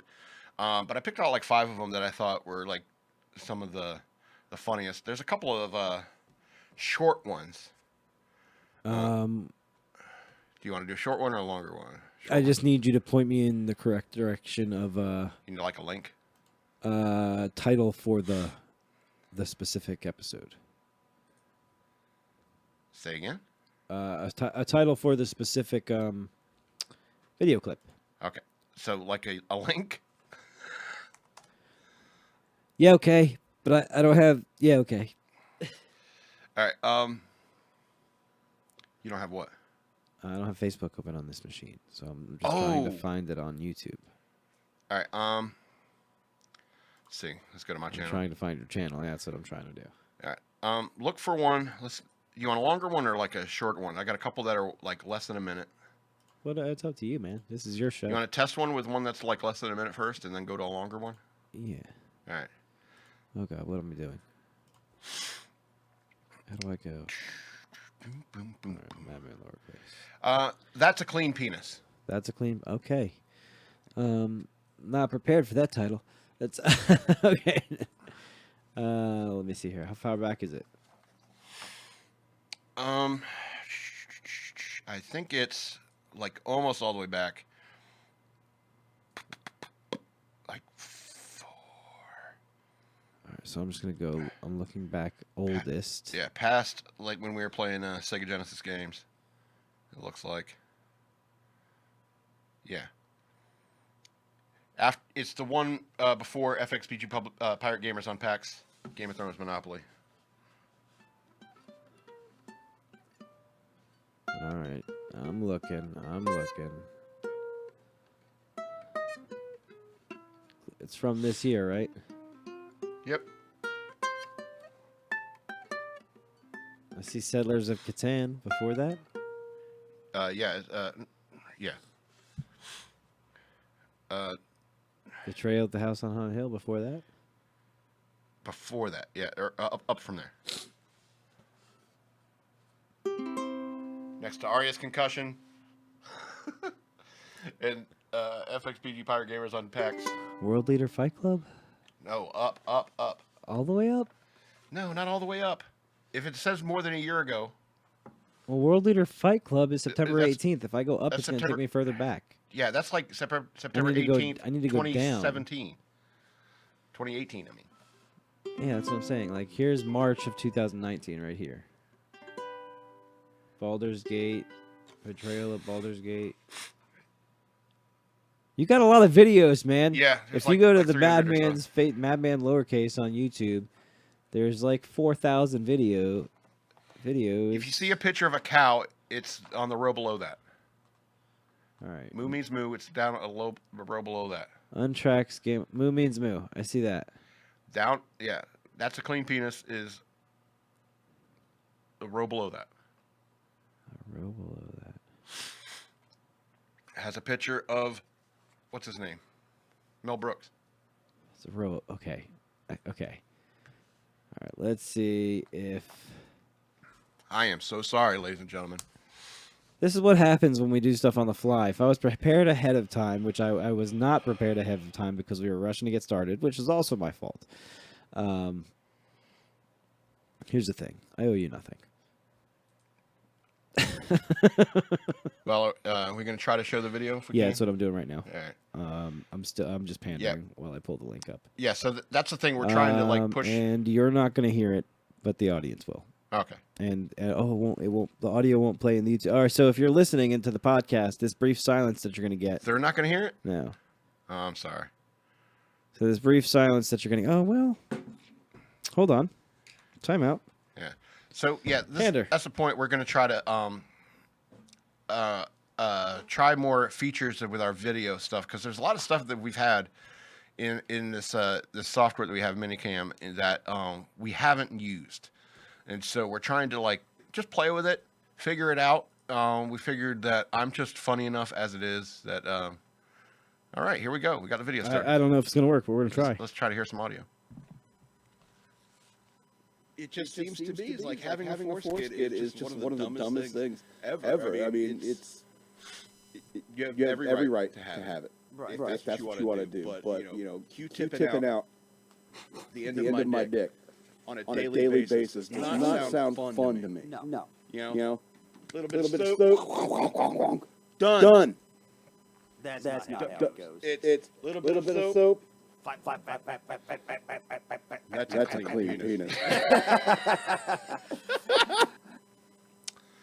Yeah, that was a hill hippie there. Gotta rest his soul. Yeah. So the audio quality is terrible, clearly, because I'm routing it like 3 times back and forth I through the gotcha. machines to get the audio back in. All right. Have you seen Too Many Cooks? Too many cooks. Uh-uh. No. I don't want to watch somebody else's video. No, I feel like it's a reference to something, another stage thing. But we'll find out more. Oh, are we talking about more like play stuff? I think it might be. Oh. I don't know. I'm Sorry, I'm, drama nerds. I've I'm, moved on. I'm following up with the chat room. Sorry, drama nerds. I moved on. Hey, Sorry. hey, I'm still here. Still in the damn room. I don't want to talk about that. I want to talk about my videos. I'm here now too. Because I guarantee you, every single hour of my podcast is far more interesting than any single second of Cats. People are saying it's like this movie is horrible, and it's like, why are you surprised? Have you seen the play? If you've seen the play, you know it's horrible. Why are you looking for meaning in something that's meaningless? That the only impression I got from that play, from Cats, is that there was some very depressed cat lady who wrote it. That's all. Who names a cat? Oh, Look, we call me old Deuteronomy. we have better graphics we have better CGI than the costumes made. It's less creepy. I will put it that way. It's almost cutish. Almost. I can't believe how That's a hairy rabbit. I actually can't believe how well that worked because I know that the camera is zoomed in and far away, Yeah, so yeah. I'm surprised. That's pretty good. Yeah. Like I said, we're putting it through its paces. Yeah, I'm experimenting with the software. You want to do one of our more recent ones, the most popular one, pigeons with cowboy hats? Take a little break. I'm concerned about the audio quality. Okay, all right, fine. In the new year, we are looking into upgrading our video system, and Yeah. this cool device that we're gonna get is gonna make video so much better. And just so you know, when you become a patron over at patreon.com/shockmonkeyradio, that money comes to me, and as an owner of the station, believe me, that money's going to be either put into paying my bills or put He into says back in there's the an studio. echo. Is there an echo? It's probably something I've done. No. Oh, right. no. I should have fixed it, I believe. Why would there be an echo? I connected an extra wire to get the video to come back from the... Oh, okay. I see. Hopefully it's gone now. I believe I fixed it. Let us know in the chat. I can't. I'm just watching the. I'm watching the YouTube chat. EK is watching the Facebook chat. Yeah, we've got a couple of different streams going on. Yeah. Once again, those of you that not present of the FXBG Public Radio family, if you want to drop by, promo, say hi, say Happy New Year, you're all welcome. Anyway, so I do want to tell you that of the videos I released in 2019, my favorite ones are, the oldest is That's a Clean Penis. That was done with the beloved Hill Hippie who died this year.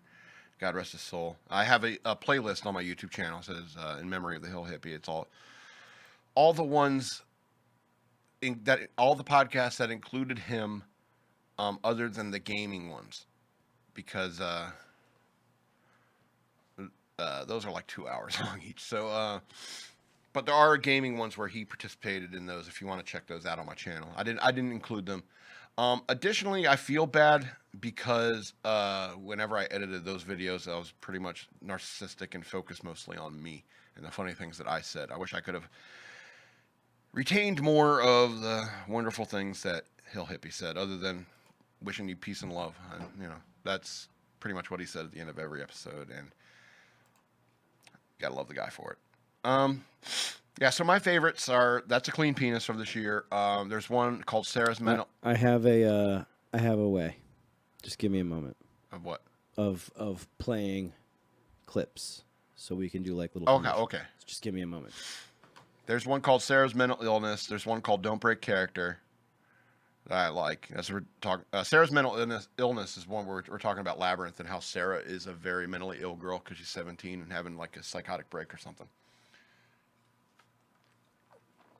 Don't Break Character is a story that we did about Nick and I talked about how the people in Disney, they never break character, and at like to a ridiculous degree, and that's kind of funny. High Standards of Chicken is another one I did, where I was talking about how some guy got a chicken sandwich and found a roach, a marijuana roach, in his chicken sandwich, and and then there's Pigeons with Cowboy Hats, my #1 most viewed video. You know, and that's what irritates me. I only got 66 subscribers on YouTube, And it's just because I got into the game late. If I had like been a The year, name. What's funny is the name of the video is Sarah's mental illness. Yeah. I have searched on Google Sarah's mental illness YouTube Madman lowercase. nothing comes up. Yeah. Snapchat for Dummies, Donald Trump's anti-Hillary Clinton Yeah. image previously shared, fall TV preview, sharp object. Yeah. Like not a single word from my search. Yes. Google is biased. But if you watch That's Steven if I Crowder, did. That's if I did a video search. But if I do just a generic search with those, it does pull your all right. video up. Anyway, All right, so that's what I wanted to do. So now that hopefully you don't all use Google the way EK uses Google. if you're searching for a video specifically, It took you forever to find that video. well, I thought it would be faster if I used video search because I was searching specifically No! for a video. No. And look, now Siri's all yelling. I don't need you, Siri. Never mind. Thank you. No, thank you. I like to call Siri Alexa just to piss her off. You can call me Siri. Anyway, so yeah, please check out my channel. It helps a lot if you share the videos. Like, share, and subscribe. That helps as well. If you can't become a patron, just share the videos. I'm sure you'll find something on there I like. Maybe you're into Nightwing's butt, and you're just like, I don't care so much about pigeons with cowboy hats, but Nightwing's butt, that's not a white power symbol, by the way. You know what that is? That's a circle game. People created a fuss at the Army-Navy game because of this bullshit. You've never been around 14-year-old boys? I don't play that game because I usually get the shit beat out of me because Yeah, I you can't look. help but look. Because and you then- looked. Then you get slugged, That's what happens when you look. and I can't help but look. So here's what So I'm I say I'm not playing. So all I'm saying is all you people who are complaining about people playing the circle game up in the stands, that means you looked, and we owe you at least 2 on the shoulder. You know what I mean? Do for flinch.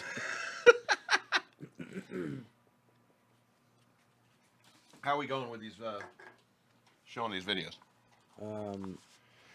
Well,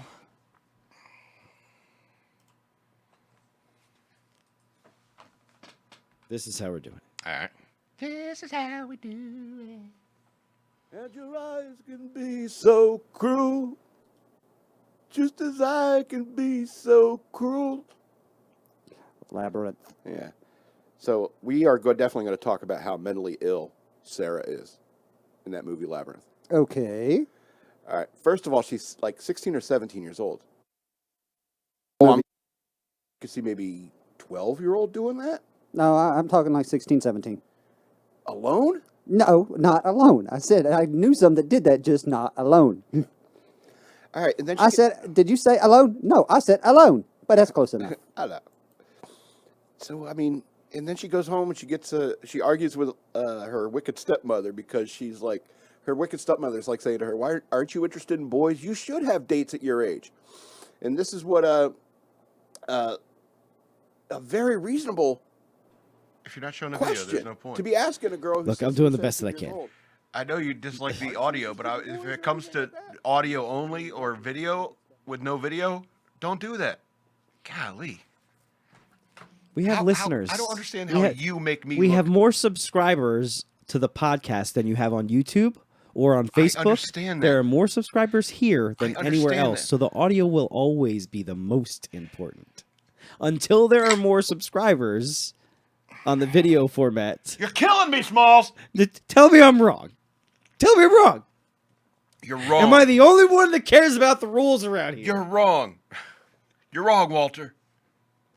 This is a First Amendment thing. You know, it just occurred to me that anytime we have an argument, it's like I'm Walter Sobchak and you're the dude. Does anyone here give a shit about the rules? And if you think about it, it's like Walter Sobchak was the original Alex Jones. Oh my God. Alex Jones, you're not that original, bro. He watched that movie and was like, that's how That's I what I'm want to doing. be. That's what I'm doing. That's me.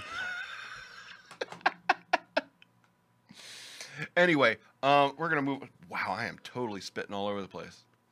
1, 2, 3, 4, 5, 6. Yeah, don't count beers. That's not cool. That's not cool. All right. Yeah. So check out my YouTube channel. That's basically that segment was. I'm gonna need a break here in a second. Scheiße. YouTube. All right. Hey, look. Went right to YouTube and it says Shock Monkey Radio is live right now. Nice. New Year's special. I'm still in the chat room watching and everybody. So I've been looking for a new job because this place sucks. Hey. Right, that's all I had. Well, it's That's just all I had was hey. well. Let's see. I don't have any. Let's see here. DailyWire.com/careers. Let's see. Associate accountant, bookkeeper. Yeah, that's not my wheelhouse. Building maintenance manager. I could do that. I could do that. That's cleaning toilets and shit, right? Let's think look at so. that. All right. Bent Key Ventures, Daily Wire is looking for a building maintenance manager, responsible for repairs. Ooh, repairs. That's a deal breaker, I think. Maintenance of building and mechanical equipment, timely installation, upkeep of company's property and systems, blah, blah, blah, effectiveness. Directly involved in administrative activities such as fixing toilets and shit. Okay. Wait. Hold on. What is the exact position here? Building maintenance manager. Manager. Building maintenance manager. You're hiring the people to do these jobs. Hold on. It says responsibility, perform basic repairs. Ensure Yeah, like optimal changing efficiency. light bulbs and shit Yes. like that. Okay. But like if the HVAC system goes down, you're not fixing the air conditioning. You're the manager. You're the guy calling the company and getting it fixed and saying, "Look, the HVAC system went down. I can't fix it. We got to bring somebody in." Yeah, this is definitely a janitor job. The It's a experience janitor job with responsibility. experience and requirements. Bachelor's degree in engineering, administration, or facility management preferred. Very clever, Daily Wire. Minimum 3 years Preferred. experience, okay. Working knowledge of electrical and mechanical systems, familiarity in drafting and understanding blueprints and schematics, effective communication skills. 60 to 70K a year, full-time, exempt tax status, I guess. Is that exempt? Where? Los Angeles, California.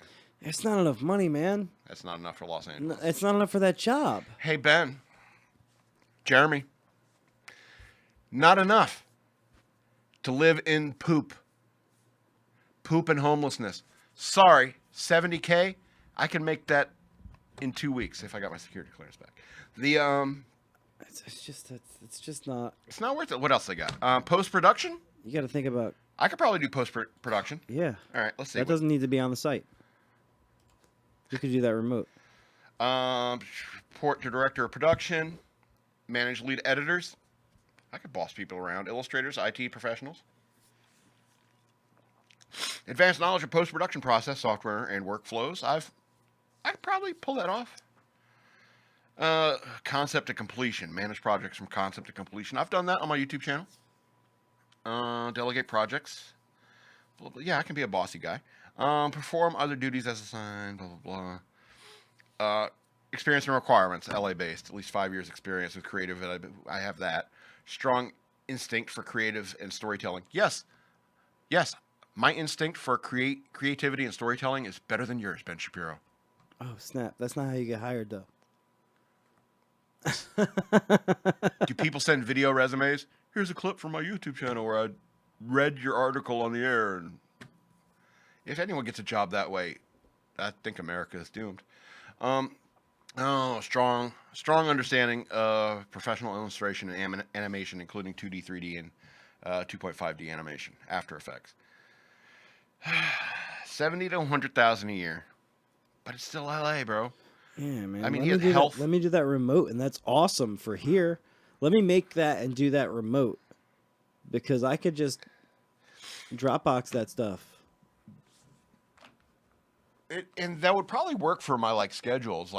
I think 11 a.m. That's when it's 8 a.m. over there. That's what I'm saying. Yeah, I think I could do it. Could I work till 9 though? For that much money. But you have to be in LA. But if you didn't, if you could do it remote, And you had to work 11 to 9 because that was the hours that you needed to be working or whatever.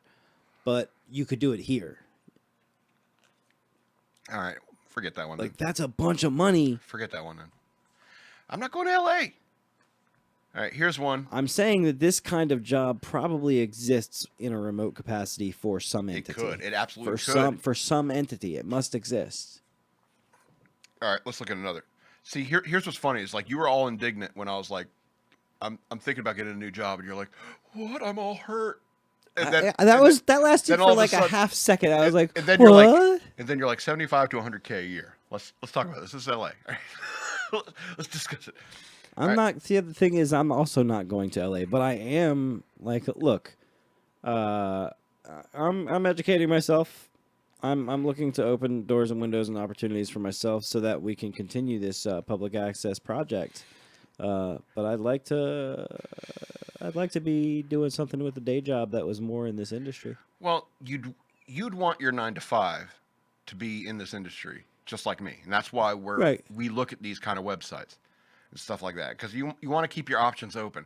And when you have a show here on FXBG Public Radio, this is shit you can put on your resume. Yeah, absolutely. You've had interns here from college, and they've earned college credits from helping us out here. Oh, absolutely. There is real production going on here. We use professional quality gear. We have professional software licenses. We have, Anyway, we're legit. So here's the last one I want to, and this is one kind of scares me. I don't know. Daily Wire is looking for a broadcast engineer who will be responsible for installation, maintenance, and operation of all broadcast-related equipment. The broadcast engineer will also provide technical support to ensure the quality production and transmission of both audio and video. You'll also be directly involved in facilitating the transfer of media after shoots. If you feel right for the fit of this position, we're looking forward to hearing from you. This is very promising. Coordinate and monitor studio productions to ensure technical quality. Set up gear, streaming, and coding, blah, blah, blah, blah. Work alongside director of production.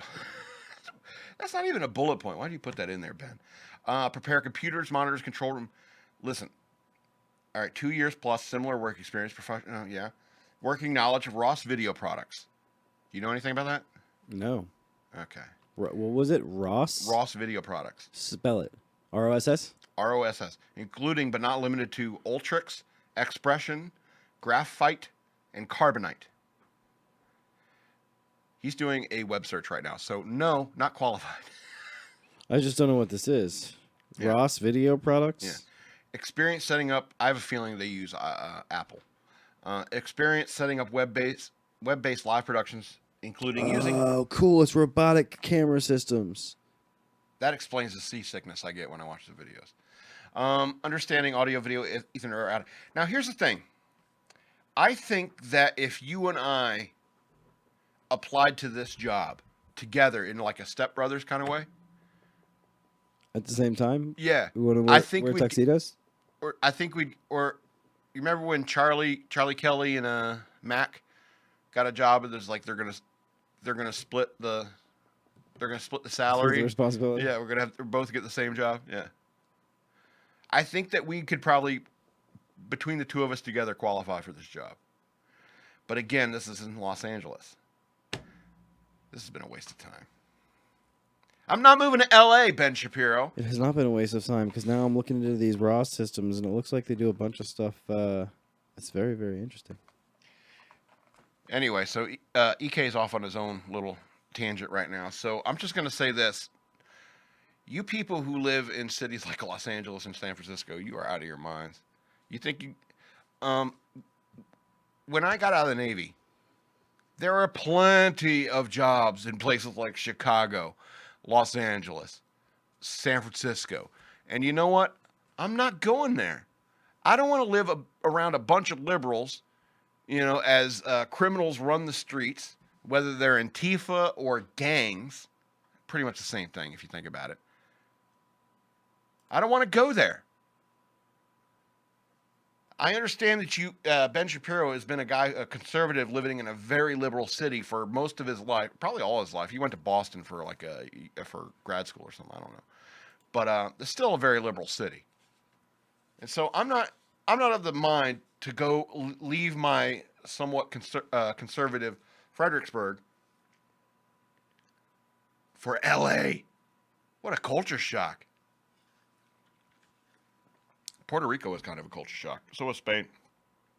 But I adapted really quickly. Yeah, anyway. I wonder if we should take a break before we get into this news worth knowing through the last hour. That's your call, man. I think we should. Can you cover or maybe play a video? The problem with playing videos is that The if I audio put quality. the audio quality, and Big baby. the problem is that it is so terrible.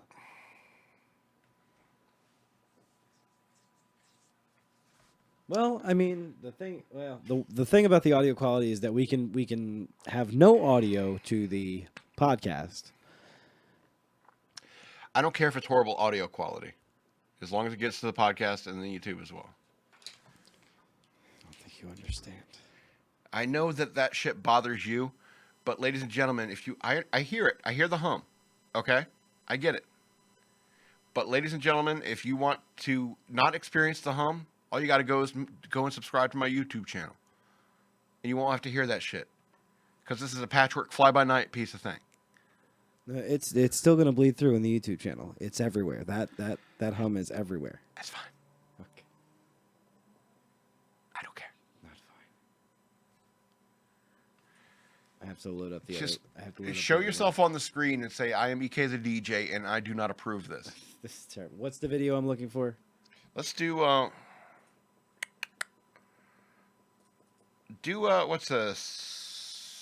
do the pigeons cowboy hats. That's probably the funniest. That's the newest one, isn't it? Or Yeah, one of the it's right near newest? the top, so you won't have any problem finding it. So we're gonna take a break. I do need to know how long that is. So That's not very long. It's 4 minutes 32 seconds. that's fine. That's enough. I can suck a cigarette down right quickly. All right, EK's gonna set you up. Whoo, Lordy.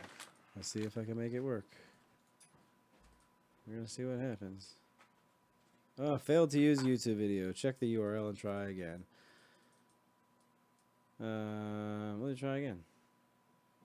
Failed to load YouTube video. Check the URL and try again. Pigeons with cowboy hats. Copy. Are we not getting this done? I told you that YouTube was fickle. Why are you being like that, YouTube?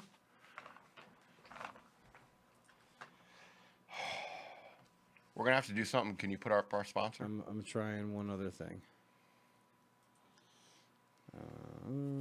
What sponsor? Once you which- kill the mics, I'll remind you. Oh no, I lost the video. Our video? No, I accidentally deleted your camera.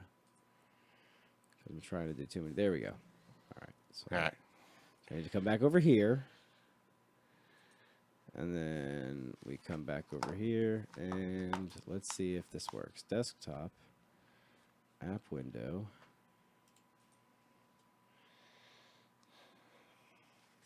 All right. That didn't work. Ladies and gentlemen, it's a learning experience. We're trying to figure it out. I will figure this out one way or another. App area. Hey, I got something. Boom. Can I do this? Can I make it bigger? Hey there. How's it looking on the screen now? Yeah, we definitely. People can see that. Yeah. All right. Let's see what we got. Sparking concern from animal rescuers. Pigeons donning tiny cow.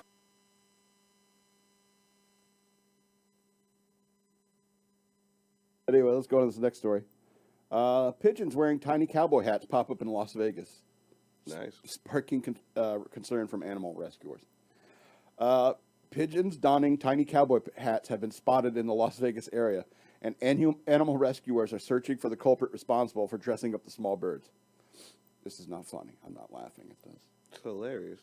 Can you see a bunch of pigeons wearing cowboy hats? It's fucking hilarious. I'm sorry. The animals first appeared in a video taken on Thursday in which they were walking around normally but with little cowboy hats on their heads, and no one seems to know who's dressing up the pigeons or where the hats are coming from. Another bird, dressed to the nines in a hat, was filmed in a second video and posted online Monday. Mariah Hillman, who operates a Las Vegas-based pigeon rescue called the Lofty Hopes, told KVVU-TV that at first, I was like, oh my God, that's cute, before backtracking and asking herself, wait a minute, how'd they get those hats on there? Did they glue them? What does that mean for them, Hillman said. Is it something that's going to impede their flight or attract predators? The animal rescuer said her team is trying to track the pigeons down to remove the hats. Hillman said her group spent several hours on Sunday asking around for information about the pigeons. If you see these birds, she said, just feed them until I get there. I'm only 3 miles away and I'll come trap them, she said. That's more dangerous because you're not supposed to just feed birds anything. Secondly, you know, pigeons are trainable. Yeah, Somebody won to put that many on there. Like those are trained pigeons. So 100% somebody who has been taking care of those birds put them on there as a joke. You do not take that as a joke. You know, though, pulling up to a stop sign and just seeing like 20 birds with hats on. You know how fucking freaked out you would just be like. That'd be hilarious. Look at, especially if you're in the car by yourself too. You're like, yo, you just drive off like you didn't even see it. Well, you'd be like, is that an acid flashback? Or Yeah, you're like, oh shit, dude, I've done too many drives. You just, You know them? That's weird. Just drive off like you didn't see. People are like, yo, you saw those birds with the hats on? You're like, nah, never saw any birds with hats on. But yeah, the pigeons are trainable birds, and people have them. I assume that most of them are probably going back to where they came from for him to take them off. It's probably just like a stupid thing. In order to put enough for somebody to notice on, they clearly have a pigeon coop, which is what they called them. So there's pigeon coops somewhere. Is that what they call them? Yeah, but I mean, you know, they're on like rooftops and things. Like I know. Mike Tyson had some, but they're trainable birds that, not saying you should put a hat on your bird, but I assume that whoever did that, especially with enough for you to notice and to go to one place, they seem to be probably trained. Like this is a stunt for this, not to hurt the birds. So take it lightly, I would say. It's for a joke. I don't think it hurts the birds. I don't think it attracts predators. None of them. I don't. Yeah, if you saw like I if think they were eventually killing the birds, they'll molt, you know, and they'll lose the hat. well, they fly back to where they go eat their food at every day, which is what they do after they send them out. They go do whatever. They come back to their place. I'll take the hats off when you get back, unless you're out there kidnapping our birds. Those were my birds. They had cowboy hats on. It clearly had cowboy hats on. You knew which ones were mine. Did you have a bird with a cowboy hat on today? No. Why'd you take my bird? These pranksters these days, they're really stepping it up a notch. Well, that's what I mean. Like, I don't even know if that's a prank or just like somebody would notice. Like, put all these hats on. How long would it take to put that many hats on? How many birds was it, like 50? I don't know. It doesn't say how many, but I mean that's a serious pigeon nerd. It had to be enough. But dude. If you have a pigeon coop already, what does that say? I just go up to my roof every day with my pigeons and a whole bunch of. I got this big box of tiny cowboy hats. What am I going to do with them? The lady from Home Alone 2, 100% is out there in L.A. right now. She made it big now. 20 years after the release, she's out in L.A. putting cowboy hats on there. Oh my God! It's Christmas season. It's the Christmas time, I guess. Yeah. All right. All right, we got about 55 minutes. That's a pretty funny video, I have to be honest. It's pretty funny. We got 55 minutes until the end of 2019, beginning of 2020. So we're going to do a special long extended edition of the News Worth Knowing. Now, if you go over to patreon.com/shockmonkeyradio, you can hijack the News Worth Knowing on our normal show, and that's usually the second half of our show. And if you hijack the News Worth Knowing, then you can, how do you say, pick the topics we talk about in the second half of the show. You can hijack it. You can, for a C note, you can tell us what we're going to talk about that day. But today we're going to talk about the News Worth Knowing, which are basically news stories on my show that I think are worth actually reading. Because I don't know about you, but that's what I read newspapers and websites for, is for entertainment. You ever seen that movie, Training Day, where he comes into the cafe, he's like, go ahead and get yourself something to eat, it's my dime. He's like, oh, I already ate at home, sir, I don't want anything. I was like, all right, well, let me read my paper. Oh, I don't mind roasting in a hot black and white all summer. See, this is a newspaper. I read it because it entertains me. You won't let me read it, so you entertain me. It's 99% bullshit. You entertain me with your bullshit. Remember that scene? It's all bullshit. Anyway, here's the headline. Underage Michigan men are arrested after a drunken horse and buggy ride. Now, go look at the story and look at these mug shots. These are the ugliest dudes I have ever seen. All right, and I have a mirror in my house. Okay, Michigan deputies nabbed 4 underage suspected of drunken drivers after they were. Hold on, let me read that again. Michigan deputies nabbed 4 underage suspected drunken drivers after they were spotted throwing beer cans from their horse and buggy. Replace it with a golf cart, and it's very familiar, right? The Gladwin County Sheriff's Office said in a Facebook post that it received a complaint from a motorist around 4 p.m. Sunday that 4 men were riding on a buggy through Beaverton Township, and they seemed to be intoxicated. The 4 men were tossing beer cans from the horse and buggy, the driver said.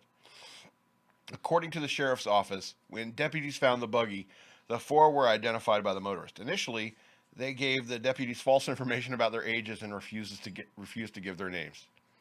However, after further investigation, the 4 men were identified as, I think that's Levi Mast, 20, Andrew Zook, 19, Joseph Miller, 20, and Joseph Troyer, 19, all from Gladwin County. Inside the buggy, deputies found several open and unopened containers of alcohol. Police determined the 4 were under the influence of alcohol. That's 2 sentences. That's not even a paragraph. Why would you? Anyway. The men were arrested for felony obstruction of justice, disorderly person. That's probably like drunk in public, and issued civil infractions for minors in possession of alcohol. Now, I want you, dear listener, viewer, to go search for this news story, underage Michigan man arrested in drunken horse and buggy ride, and look at these mug shots of these 4 guys. And if you're a woman, tell me if you had to pick one of these dudes to have sex with. Like, these are the last 4 men on Earth. Who would you pick? Because, damn, that's got to be tough. I mean, there's one that I think might be it, but go look for this these mugshots of these 4 guys, and you send me a picture of the one you think is if they were the last men on Earth, that's the one you would breed with, because these dudes are so ugly. And what I mean is that if a bunch of ugly dudes want to ride a horse and buggy and drink beer until they die, let them. Okay? Because when you're ugly, shit, I mean, they are so ugly, it's like, I can't feel nothing but sorry for them. EK's off making another drink. Anyway, what's popping up here? Okay. This New Year stuff's sprouting out on social media. Okay. Let's see. Angry tortoise, 45, rescued after starting Christmas Day house fire in England. What a dick. Yeah. Despite its dour demeanor. Had to have been Raphael. They were turtles, not tortoises. Dour. Who uses that word, dour? D-O-U-R. Despite its dour demeanor, illiterate, I guess, an angry-looking tortoise in England actually had a very lucky Christmas Day after firefighters rescued the reptile from a house that had set on fire, officials said. The unnamed 45-year-old reptile was alone in its Essex County. I think I lived in Essex County in Georgia. Anyway, the 45-year-old reptile was alone in its Essex home when it knocked a heat lamp onto its bedding, which caught fire. This is what Essex Fire and Rescue said on Wednesday. This tortoise might look angry, but it's his lucky day, the fire service posted on Twitter, along with a photo of the reptilian fire starter. Neighbors heard the smoke alarm and called an emergency number around 5 p.m., officials said. What's that, 999 in England? I think so. Yeah, email me at fxdgpr.com with those ugly drunk guys. Or the picture of the ugly drunk guy you'd bang, and if it's 999 in England. Yeah, so I'm spitting all over the place. Firefighters. It is 999. Yeah. Firefighters extinguished the fire and cleared the house of smoke within 25 minutes, the BBC reported. Quote, this incident shows just how important it is to have smoke alarms in every level of your home. You know, whenever there's a fire and a police chief or, a fire chief or something like that has to make a statement, it's always the first thing they say. Make sure you check the batteries in your smoke detectors. Anyway, so that's just like boilerplate. Even when you're not home, they will alert anyone close by to the first sign of fire. This is watch manager Gary Wayne of Great Dunmow Fire Station. God, we're in the fucking Middle Earth. This tortoise had a very lucky Christmas day, 45 years young, and will now hopefully continue a long and happy life, thanks to working smoke alarms, Wayne said. You get rid of this tortoise, right? If you set your house on fire, you get rid of him, right? I wouldn't. If once it's figured out how to kill me, I don't want it as a pet anymore. Yeah, it's still a reptile. If you had a roommate, if a roommate came and lived in your house and he set your house on fire, whether accidental or not, wouldn't you say, you got to go? I don't trust you. I don't think I could sleep. I don't think I can leave my home. Hold on. You say roommate, but my answer could change if said person setting things on fire is girlfriend and not roommate. My tolerance level for crazy changes. The power of boners, ladies and gentlemen. Like I said, I saw that Les Miserables in Chicago, so I've been there. I know Chicago. It's fucking windy. That's what you remember. It was windy and cold, and it was summer.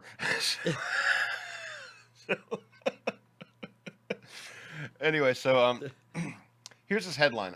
Chicago deploying around 1,300 additional police officers for New Year's Eve. So watch out, you sovereign citizens. 1,300 Yeah, for New Year's Eve in Chicago. in Chicago. What are they expecting?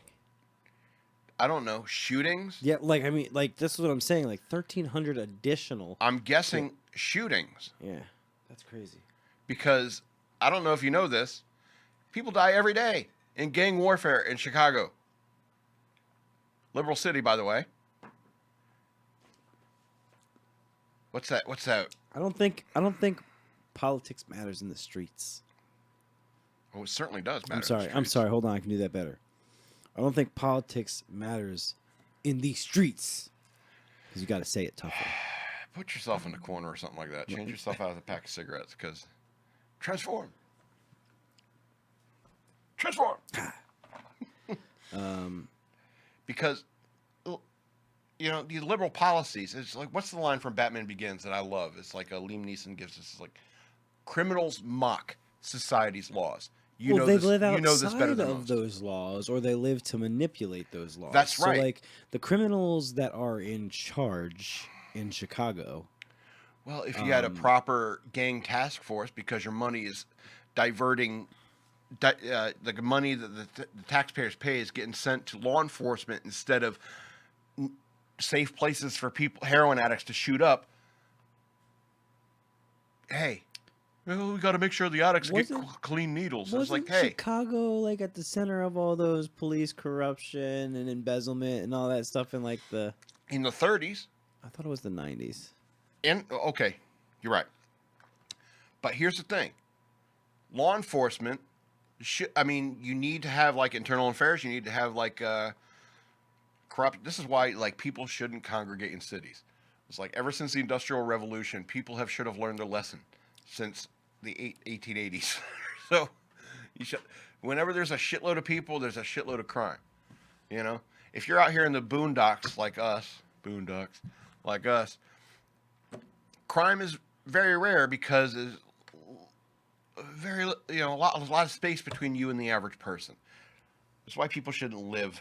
This is why I don't like cities. This is why I hate cities, because I don't want to get robbed. Yeah, no, I get that. I mean, It's a little unnerving just to be walking downtown Fredericksburg at night and see a couple of homeless people on the streets. And then if you're in DC at night in certain areas, like it's Fucking dangerous, dude. unrealistic how many people are living in the streets. Love, take me down To the streets. What is that, a Man, Wing it's Wing song? song, right? Yeah.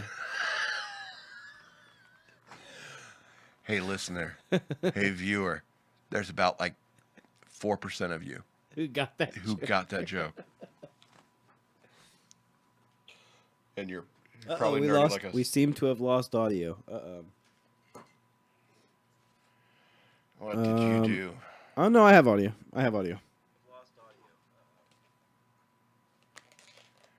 Yeah, I just... That was weird. Did you hear that?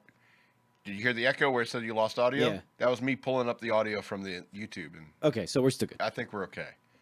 Did somebody on Facebook say that or something like that? Yeah. So that's what I'm checking on. All right. Yeah, so the reason I pulled up that story about 1,300 cops in Chicago is that people are going to die tonight. And somewhere in the world, somewhere in America, it's New Year's Eve. People are drinking, and people who are drunk tend to either be murdered or become a murderer. And so be careful out there. I gave up my keys. I am not touching them. I am surrounding them with empty beer cans so I cannot find them no matter what, because I don't go near empty beer cans. What the fuck would I do that for? There's no beer in there. And by the time I get through this case, yeah, I'll be like, I will have proved the defendant not guilty. By the time I get through this case. Literal humor. exactly. Let's talk about Kanye West celebrates 1 year of Sunday service at Los Angeles homeless shelter. This thing saved my life, he said in quotes. Yeah, so it's been a year since Kanye West has done this hosting Sunday service on Skid Row in Los Angeles. The Jesus is King artist chose downtown LA's Union Rescue Mission, a homeless shelter that offers food. What? One more time? A homeless shelter that offers food. Hey, Fox News, need a copy editor? Food? It's probably meant to say food and spiritual guidance to those in need. To host a special service and share a short message saying he wants to end homelessness around the world. Noble cause, you crazy jackass. Quote, a lot of times people say, thank you, ye, for Sunday service. I'm saying thank God. This thing saved my life, West said while singing Closed on Sunday, a song referencing Chick-fil-A and family values. This thing was an alternative to opioids. This thing was an alternative pornography. Kanye, Jesus. Yeezy, my boy, listen. Can I call you Yee? Can I call you Yee? No church service is an alternative to pornography. All right? Anytime I made out with a girl, it was after church service. And it was probably like in the empty, like, 8-year-old's room or something like that. Anyway, I have to say God bless Kanye. I mean, it's been a year. The 42-year-old, hey, that's my age, who revealed this year that he became a born-again believer, said people can call him many things, just don't call him secular. According to West, that implies that he doesn't work for Jesus Christ. Wait, what? Yeah. Wait. Does he sign your paychecks? Kanye. Yeah, right. So you just have to take a deep breath. This is Kanye West. This is Kanye. Here's the thing. We're all The sinners. man is brilliant. We're The all man is sinners. brilliant, and we're not supposed to understand him. We're supposed to just accept him as he is, and just allow the music to happen. You gotta ignore when he goes talking in public. You just got to ignore it. I don't know. Just wait for the album. Just wait for the album. Well, here's the point. All right. I don't like Kanye's music. The only reason I'm talking about him is because he's doing this kind of thing culturally. All right. And I think it is important. I think it's good that people like Kanye West and Justin Bieber are finding religion. I think that it's good that there are people out there who are finding religion, as long as it's not like Black Hebrew Israelites or anything like that. So it's a I prefer Shepherd Book's take on things. okay. Just gotta have faith. Oh no, wait, No, that's not. that's George Michael. Damn it! And that's about sex, by the way. And so I think it's a good thing that It still stands. I think it's well, I think it's a good thing that people like Justin Bieber and it's a good thing like Kanye West are coming around to this idea of religion, because I think a lot of people in the world are really sick of this crazy ass Robert De Niro fuck Trump nonsense. Throw a bag of shit in his face. I'm The Robert thing is, De Niro. why, I just don't like.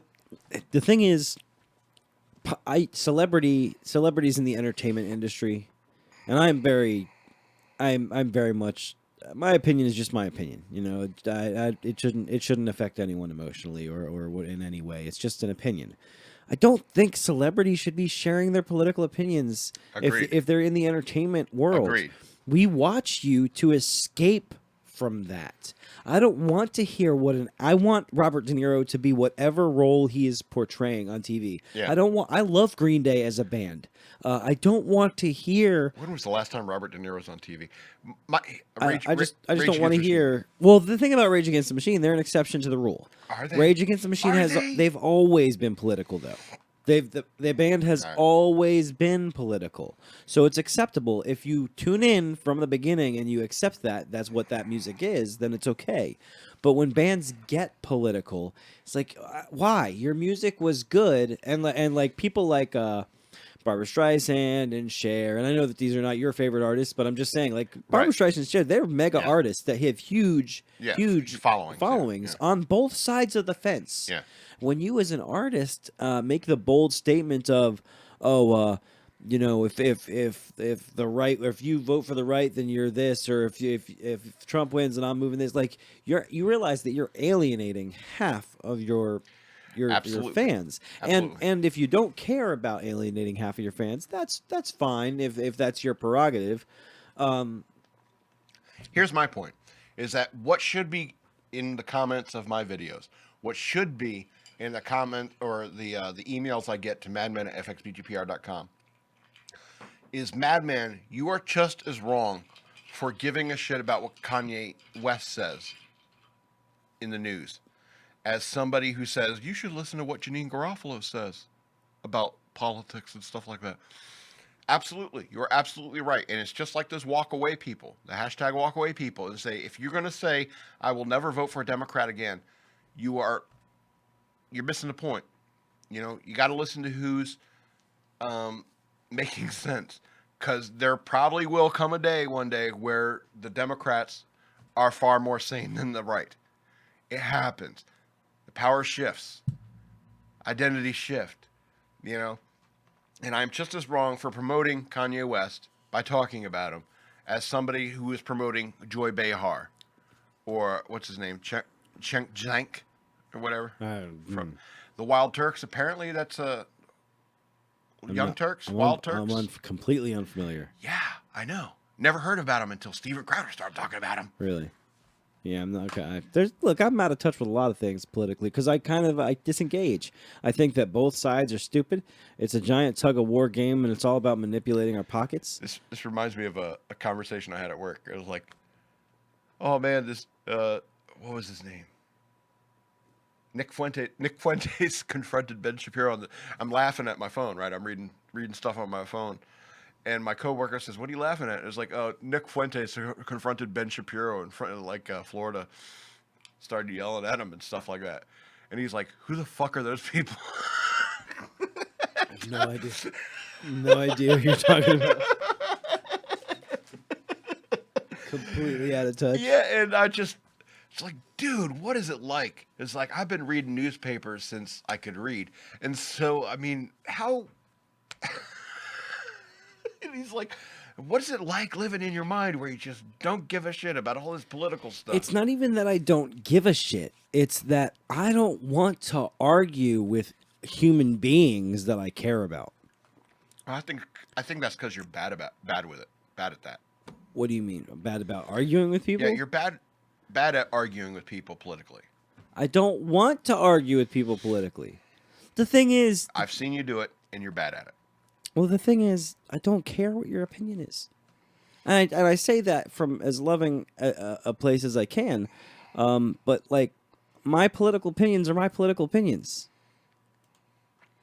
enough. I don't. My prerogative is not to convince you to think my way. No, I'm not talking about Bobby Brown. I'm talking about Kanye West. No, I understand that. I'm just my general idea on politics is like my political opinion is just my political opinion. I don't ever feel obligated to switch a Democrat's mind to be a Republican's or a Republican's mind to be a Democrat. Like Well, there's no It's not your business. That's not right. your business. I'm not trying to convince anyone's vote. I'm not trying to pitch anyone's mind. I just know what my opinions are. I see what you're getting at. I see what you're getting So when someone wants to argue with me politically, my goal is never to change their mind. It's to explain to them why I'm not changing mine. Like I'm not trying to change your mind. You don't have to try and change mine. All right. We're about at the halfway part, and I guess you said you wanted to pick a song. Jeez. You're way more off the cuff than normal, and it's off-putting. All right, I'll just go on to this next story. That's a lighter topic. How about that? I will prepare. And I'll just do my closing act. I will prepare something. No. No. You missed your chance. Oh, okay. There's no pressure now. You missed your chance. Okay. We'll just do the closing act here in about 20. I'm sorry. Math. 32 minutes. Yeah. 32 minutes and 10 seconds. So let's just go into a lighter subject. Colorado father and son 3D printing a Lamborghini replica got a ride in a real one for this Christmas. So the story is about they changed their mind and this is a waste of time.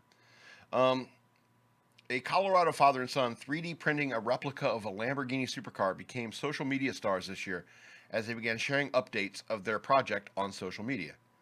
The steel frame car features a composite body inspired by the Lamborghini Aventador, but it's not an exact replica. Physicist Sterling Backus thought his project would be a fun way to teach his kids about STEM and hopes to have it ready on the road by next spring.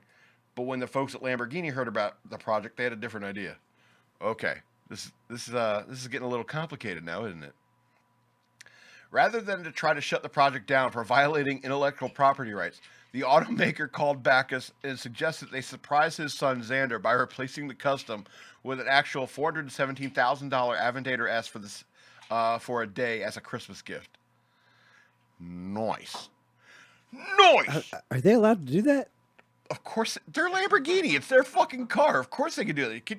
If you owned Lamborghini, if you were the owner of Lamborghini, you said, lend them a Lamborghini. And they're like, which one? I don't care. Not mine. Which one? There are 37 on the lot. It's like, you pick one. It was like, should it be yours?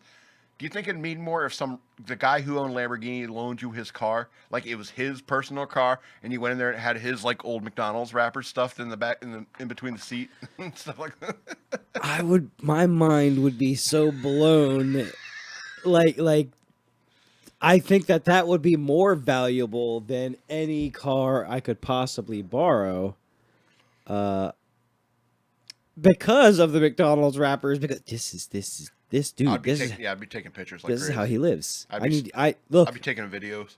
Fuck Arby's. I'm going to McDonald's every day because that's where this guy eats. Like, this is how he made his millions. Tell me, if you had a Lamborghini, even for a day, tell me you're going to like every single McDonald's. You're going to every single where the people congregate. If I drove a stupid nice car, like a really nice, really $470,000 car. Yeah. You know what I would do? What I would get a kick out of doing? Parking in parking lots diagonally across multiple spaces, and then keying my own car. Dude.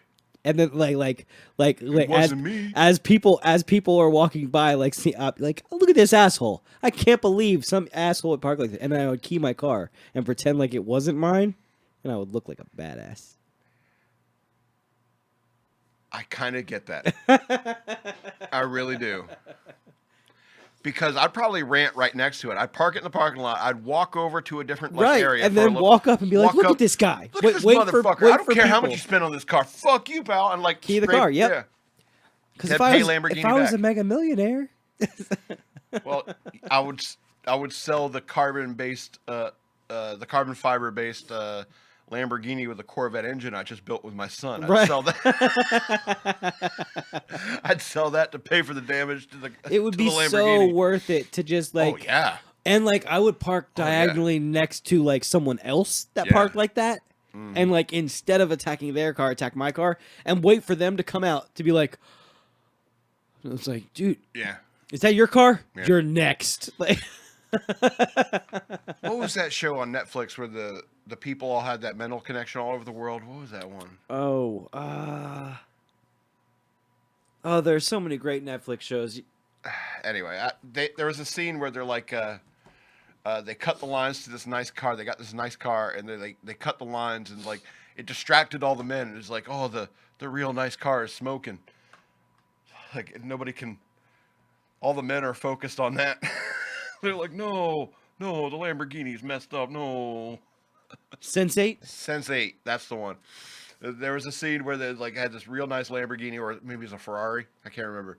But they said like cut the oil lines or something like that, and so it started smoking like crazy.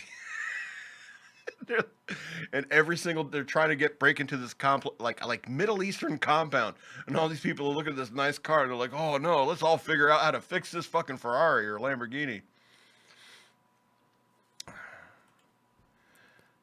I didn't watch. I never watched Sense8. Because it's too gay, right? It's way gay. Define. Super gay. Tell me how you're using that adjective. How I'm using it? Is it? I'm connected to all these random people all over the globe, and I am a heterosexual man. And there's a ton of gay people and stuff. Hey, that are all connected. Hey, it's a diverse world. I get it. But if you are having sex in real life, don't drag me into it just because we're psychically connected. I don't want to get into a psychic orgy. Okay? And if we didn't bond, somehow I have less power in the psych. Anyway, it's very complicated for being a straight guy watching that show. I don't know. I guess I am more. I don't want to be sitting there playing PlayStation.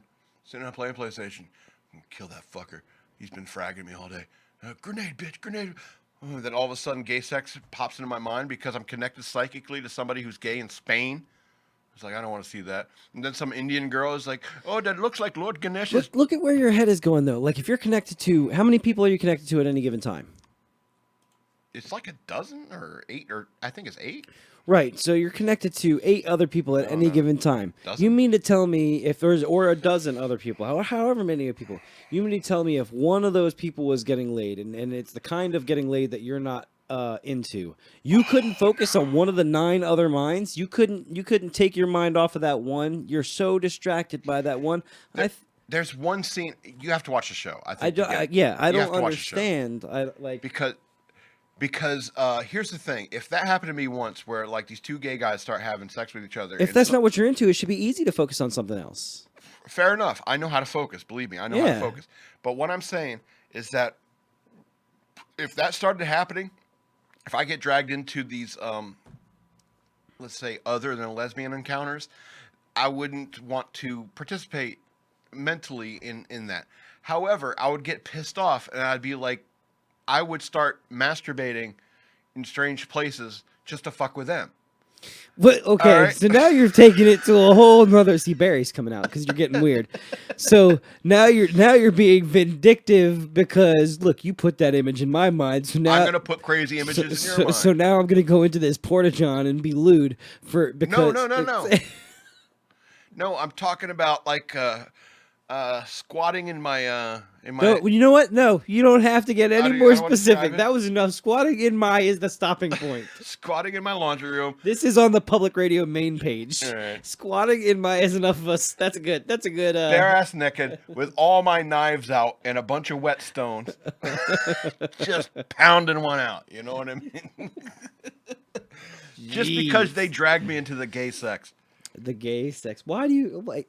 I just because I'm not into it.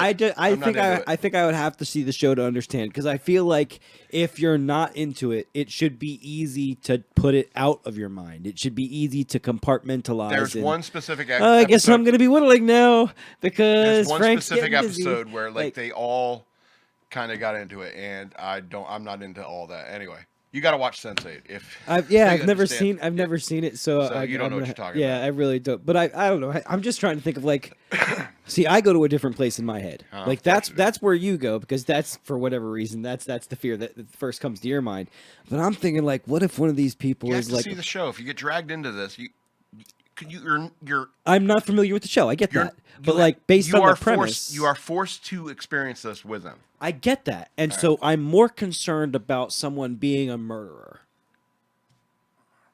I'm more concerned with someone being ultra violent, There is that as well. and that to me There is that as well. yeah. All right, you're I have to watch the show. you're like these people. You're like these liberals. It's like why you gotta Why you gotta go I'm there? a Democrat and I support Bernie. It's like, why do you support Bernie? I don't know. It's like, all right, why are you so convict? Why do you have so much conviction about something you don't understand? All right. Anyway, I'm gonna go on to this next news story. One of these days you'll meet your match. No such thing. U-Haul to begin nicotine-free hiring policy. U-Haul, you are going to get sued sometime in 2020. A nicotine-free Hiring policy? You are going to get sued. U-Haul. You are going to get a class action lawsuit sometime in the first quarter of 2020. I just don't understand. Are they trying? Are The policy is a responsible step in fostering a culture of wellness at U-Haul with the goal of helping our team members on their health journey. What this means is that the you moving can't work here if you're a smoker? That's right. Hold on. The do-it-yourself moving and storage company is slated to become the first in its field to decline applicants who use nicotine. You are going to get a class action lawsuit if you have a coffee pot anywhere in any U-Haul office. Amazon's just gonna start selling trucks. Yeah. Amazon's gonna start renting done. trucks, and you're done. U-Haul. You're done. If you do this, I'm just going over the premises of these articles. All right. You cannot tell me it's like you can screen for drugs if you want, but fuck you. You know, you find THC in my piss, fuck you. You're not gonna hire me, fuck you. You find nicotine in my piss, or I smell like cigarettes when I come into work, and you fire me, fuck you. If you're holding a cup of coffee while you fire me, fuck you and your cocaine habit. Hold on. Now, I'm with you up until smelling. Because in certain environments, smelling like smoke would... They're going to get sued. That's all there is to it. Okay, so there we go. Employees in Arizona, which is one of the states where it's lawful to decline to hire somebody who uses nicotine products, according to the company. So, I don't agree with this policy, but I understand, like, in certain fields, like, for example, medical industry or the fitness industry. If you are a gym and you want to enforce a policy of, like, you can't be working for a gym where, like, a health oriented and smoking has been proven to be hazardous to your health, so you know that's fine. Like in certain industries, I feel like it would be acceptable, fine. but U-Haul just doesn't make sense to me. Let's go back to the gym. All right, and then they say the gym says we don't want anybody who who consumes complex sugars, carbohydrates, starches. You're not allowed to work here if you eat carbohydrates. All right, you're not allowed to drink coffee. All right, listen to me. Caffeine is just as dangerous as nicotine. They are very similar types of drugs. However, caffeine is ignored. You can walk in drinking your coffee at U-Haul, and they will be like, you got to fire Tom. He came in smelling like cigarettes. Smelled like tobacco. Oh, really? Tom, we got to let you go.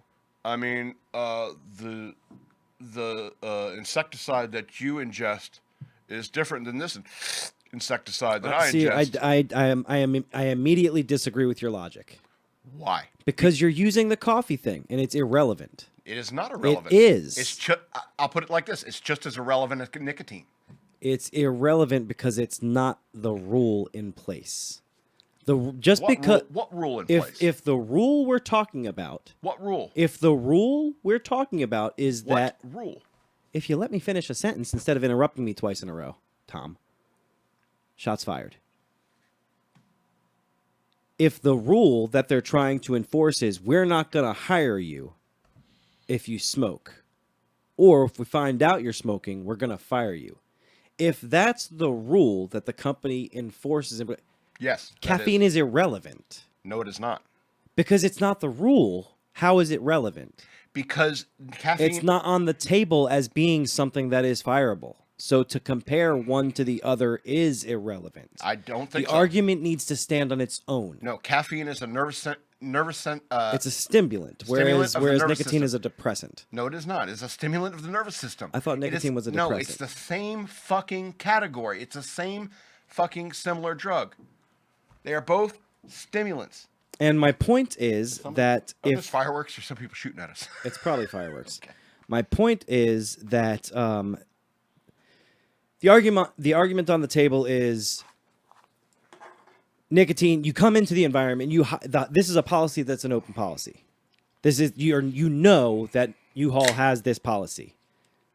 So you can't go in, you can't apply or be working there and get fired and then say, "But you're drinking coffee." Coffee was never on the table as part of the argument. So to use it as your basis for argument, you can't fire me because you drink coffee. Coffee was never something that was Here's the point. on the table. Here's the point. I've been mad about this since the 90s. All right. It's fine to say you can't smoke in the workplace because secondhand smoke can damage people who don't smoke. And that's fine. All right. When it comes Alcohol's the depressant, not nicotine. to That's what I was getting. stimulant, yeah. I was getting them mixed up. Yeah. And so what was I saying? I'm sorry. Yeah. It's understandable that you can't smoke in the workplace because secondhand smoke does affect people who don't want to smoke. I understand and respect that totally. All right. And I'm not saying that people who drink coffee shouldn't come into the workplace stinking of coffee because I don't like coffee. All right. What I'm saying is that these are very similar drugs. All right. And they have Your argument is valid. What I'm saying is that it's not applicable. no. Why are you so compartmentalized in this idea about smoking? It's not because to me it's not about smoking. It's about enforcement of employment policy. Fine. It's not about smoking. It's not about a wellness. It's yeah. not about the ploy of it being for the wellness. All right. It's about U-Haul I'll saving put- money I'll- on cigarette I'll put- I'll- breaks. I'll That's put what it it's like this. about. I'll put it like this. What about coffee breaks? Don't give me that shit. You All can right? drink coffee while you're working, but if it's no That's right, smoking, but if you- it's no I've smoking seen while peop- you're inside working, and you have to give your employees a 15-minute Look, break I've every seen- 4 hours, according to seen OSHA people- laws. I've seen people who spend all day at the coffee maker, and I've seen people who spend all day in the smoking area. All right, don't tell me that these are different things. Okay, They're so not. let me ask you something. You need to think about U-Haul as a business. Does U-Haul have an indoor smoking section? Have you been to a U-Haul? No, How I'm sure often- they don't. They don't. But I'm what sure they they do don't. have is a coffee machine inside Yeah. the building. And they probably pay for it too. And they can drink as much coffee or whatever while they're on the clock, Yeah. whatever. And Yeah. I'm sure that they pay for it too. But what they can't do is have their employees outside every 15 minutes for 4 hours or whatever. And if they don't have to worry about that because they're not hiring smokers, this is a money thing and a policy thing. It's not about anything other than that. And for the ploy of it's a wellness policy, I think is bullshit right out the gate. Let's go back 50 years. Let's go back 50 years. All right, When cigarettes were healthy? No, when cigarettes could be smoked in the workplace. Those people never had to get up from their desk, did they? No. Then you made, like, you can't smoke in the workplace, and it's like, oh, now we're losing money because you're out smoking. All right? But nobody's counting how much time people bullshit around coffee makers. We're spending too much time on this topic. It's both the same thing. You're going to get sued. I agree. U-Haul's dead. I agree with the concept. I agree with the you can't tell people what they can do outside of the workplace, and if you're a smoker outside of the workplace, then you can't. I understand. What I mean is that you don't have to buy the coffee cups. You don't have to buy the coffee maker. And you don't have to work here. You can go work somewhere else. Absolutely. That's what I'm That's speaking. what- that's I'm what- that's speaking gonna from the happen to you, Paul. I'm speaking from the perspective of the business. Like coffee is different. Coffee is going to make you more effective at your job. Nicotine's not. Yeah, like cocaine. Right. Yeah, cocaine. It's will make you about more effective at it's your about money. So when you're using coffee as the argument, well, why coffee? Coffee makes you more productive. Nicotine doesn't. job. No, nicotine is a stimulant, and it does make you more productive.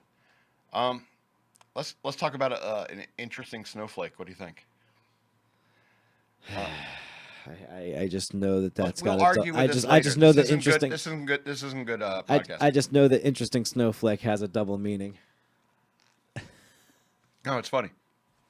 Ad seeking a nanny for an 18-year-old college student gets mocked.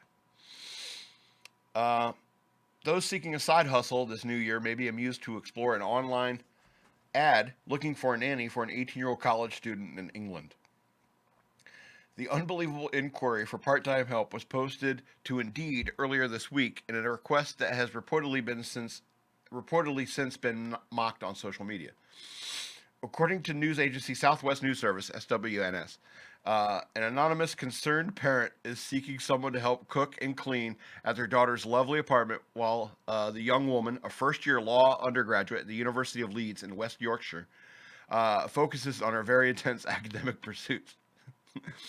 Quote, she has a driver who can pick up the groceries and drive her around, but someone to ensure she eats well and lives without the stress of laundry, cleaning, as her study schedule is very intense. The listing reads, the applicant does not need to be a gourmet chef, simply someone who can ensure the daughter eats 3 healthy meals a day and the fridge is always full of healthy snacks, juice, etc.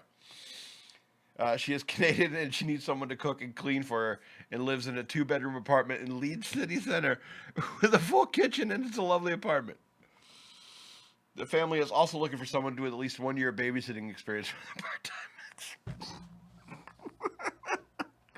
You know what? If I were 18 in 2019, if I were born in 2001, that would be my mother. My mother would be putting that ad up. I guarantee it. If I went to college.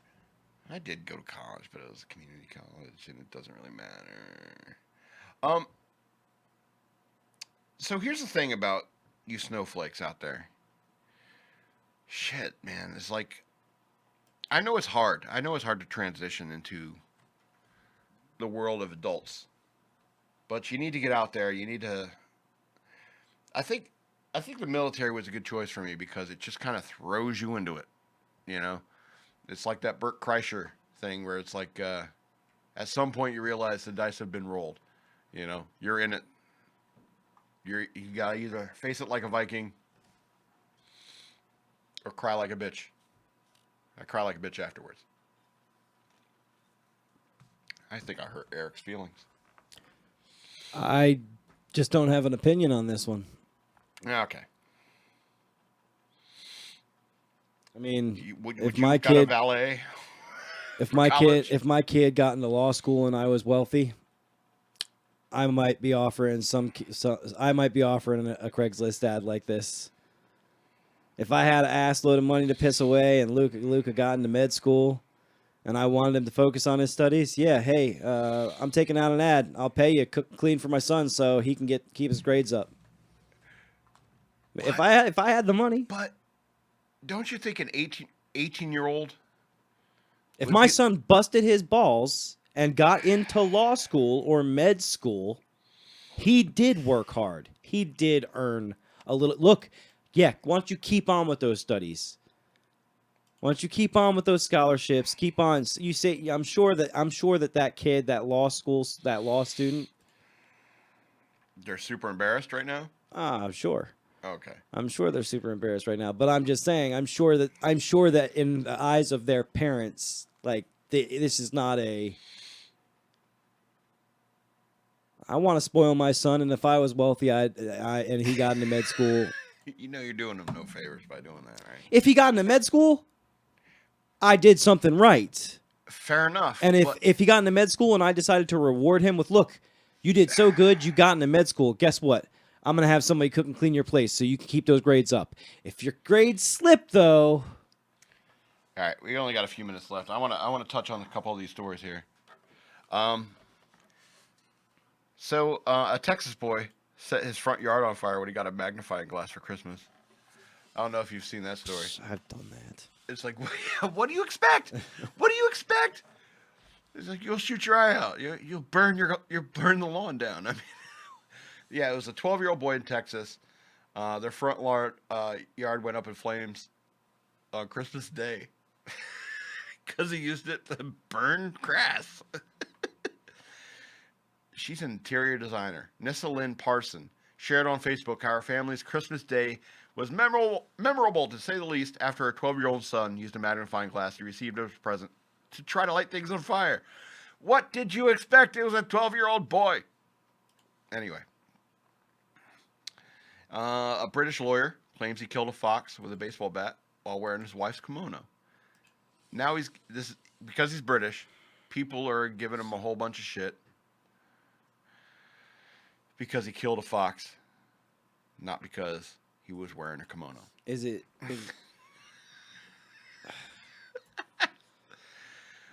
Appropriation aside, All right. is there a deal with foxes there? Are they endangered? Are they not? Have you ever run across a fox? I know that they kill chickens if you don't keep them out of your coops. That's what he has. They're predatory creatures, and they're wild animals. He has chickens, and that's what he was dealing with. He was dealing with so he's fox catching in flack. Fox in the hen house. He's literally. he's catching flack for defending his hens. Yes. That's It's not England. that's not the out of the normal part of that story. The part of that story that's funny and comical is the dude came out in a kimono, and he's British. That is like, that's the setup joke. All right, that's the joke that makes people think that, oh, that's the best joke he's got. No, the real joke is he's an anti-Brexit guy. Is that really part of the article, or is that your joke? No, it's in the article. He's an anti-Brexit. He's a super liberal, and he killed a fox, and people are mad at him. Anyway. What is this? Like, this Colorado man. How can I put this? I got to read, like, the lead paragraph of the article.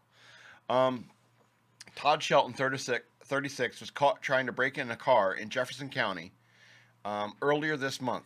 He was caught by the homeowner, like in somebody's driveway. Just before deputies arrived on the scene. There's some guy trying to steal my car. Moments later, after he escaped from the deputies, he was found just down the street trying to break into another vehicle. As they approached him, they said he was actively trying to break into a truck. And this is an admission he made to him. It was like, "What are you doing?" "I'm trying to break in this truck." Sheldon told the officers, "I can't. I'm trying to steal this truck." He was taken into custody, booked into jail, and later bonded out. But as noted to Jefferson County officials, the story doesn't end there. Last week, deputies responded to a report of a man breaking into a car and said that they arrived on the scene. They saw Sheldon, again, trying to break into a vehicle. At that point, he allegedly told a deputy, "I really suck at this." "You are correct, sir." I'm spitting like Freddie Mercury and what's that video? Don't Stop Me Now. He's spitting all over that video, just like me. Yeah, UK is having some. All right, we don't need to go to the backup story. We got about 4 minutes left. Yeah, I had to refill my drink. Oh, fair enough. 4 minutes left. So, we're going to torture you one last time in 2019. So, I hope you don't mind.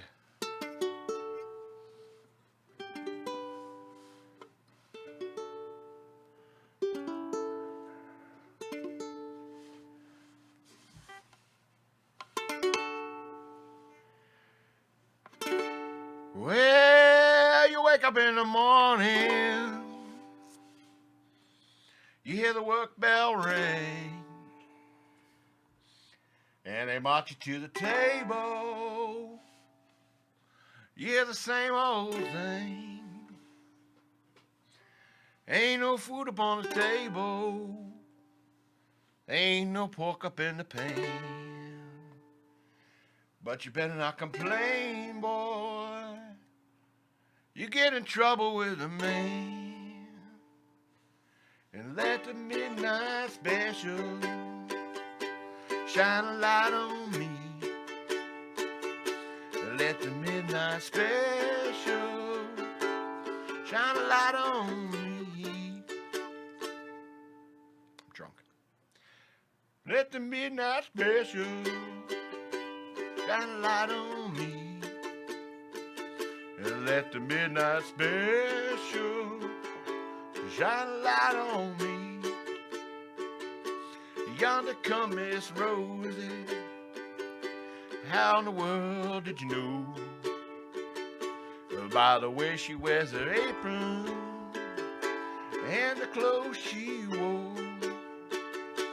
An umbrella on her shoulder, piece of paper in her hand. She come to see the governor. She come to free her man. And let the midnight special shine a light on me. And let the midnight special shine a light on me. Let the midnight special shine a light on me. Let the midnight special shine a ever-loving light on me. Let the midnight special shine a light on me. Let the midnight special shine a ever-loving light on me.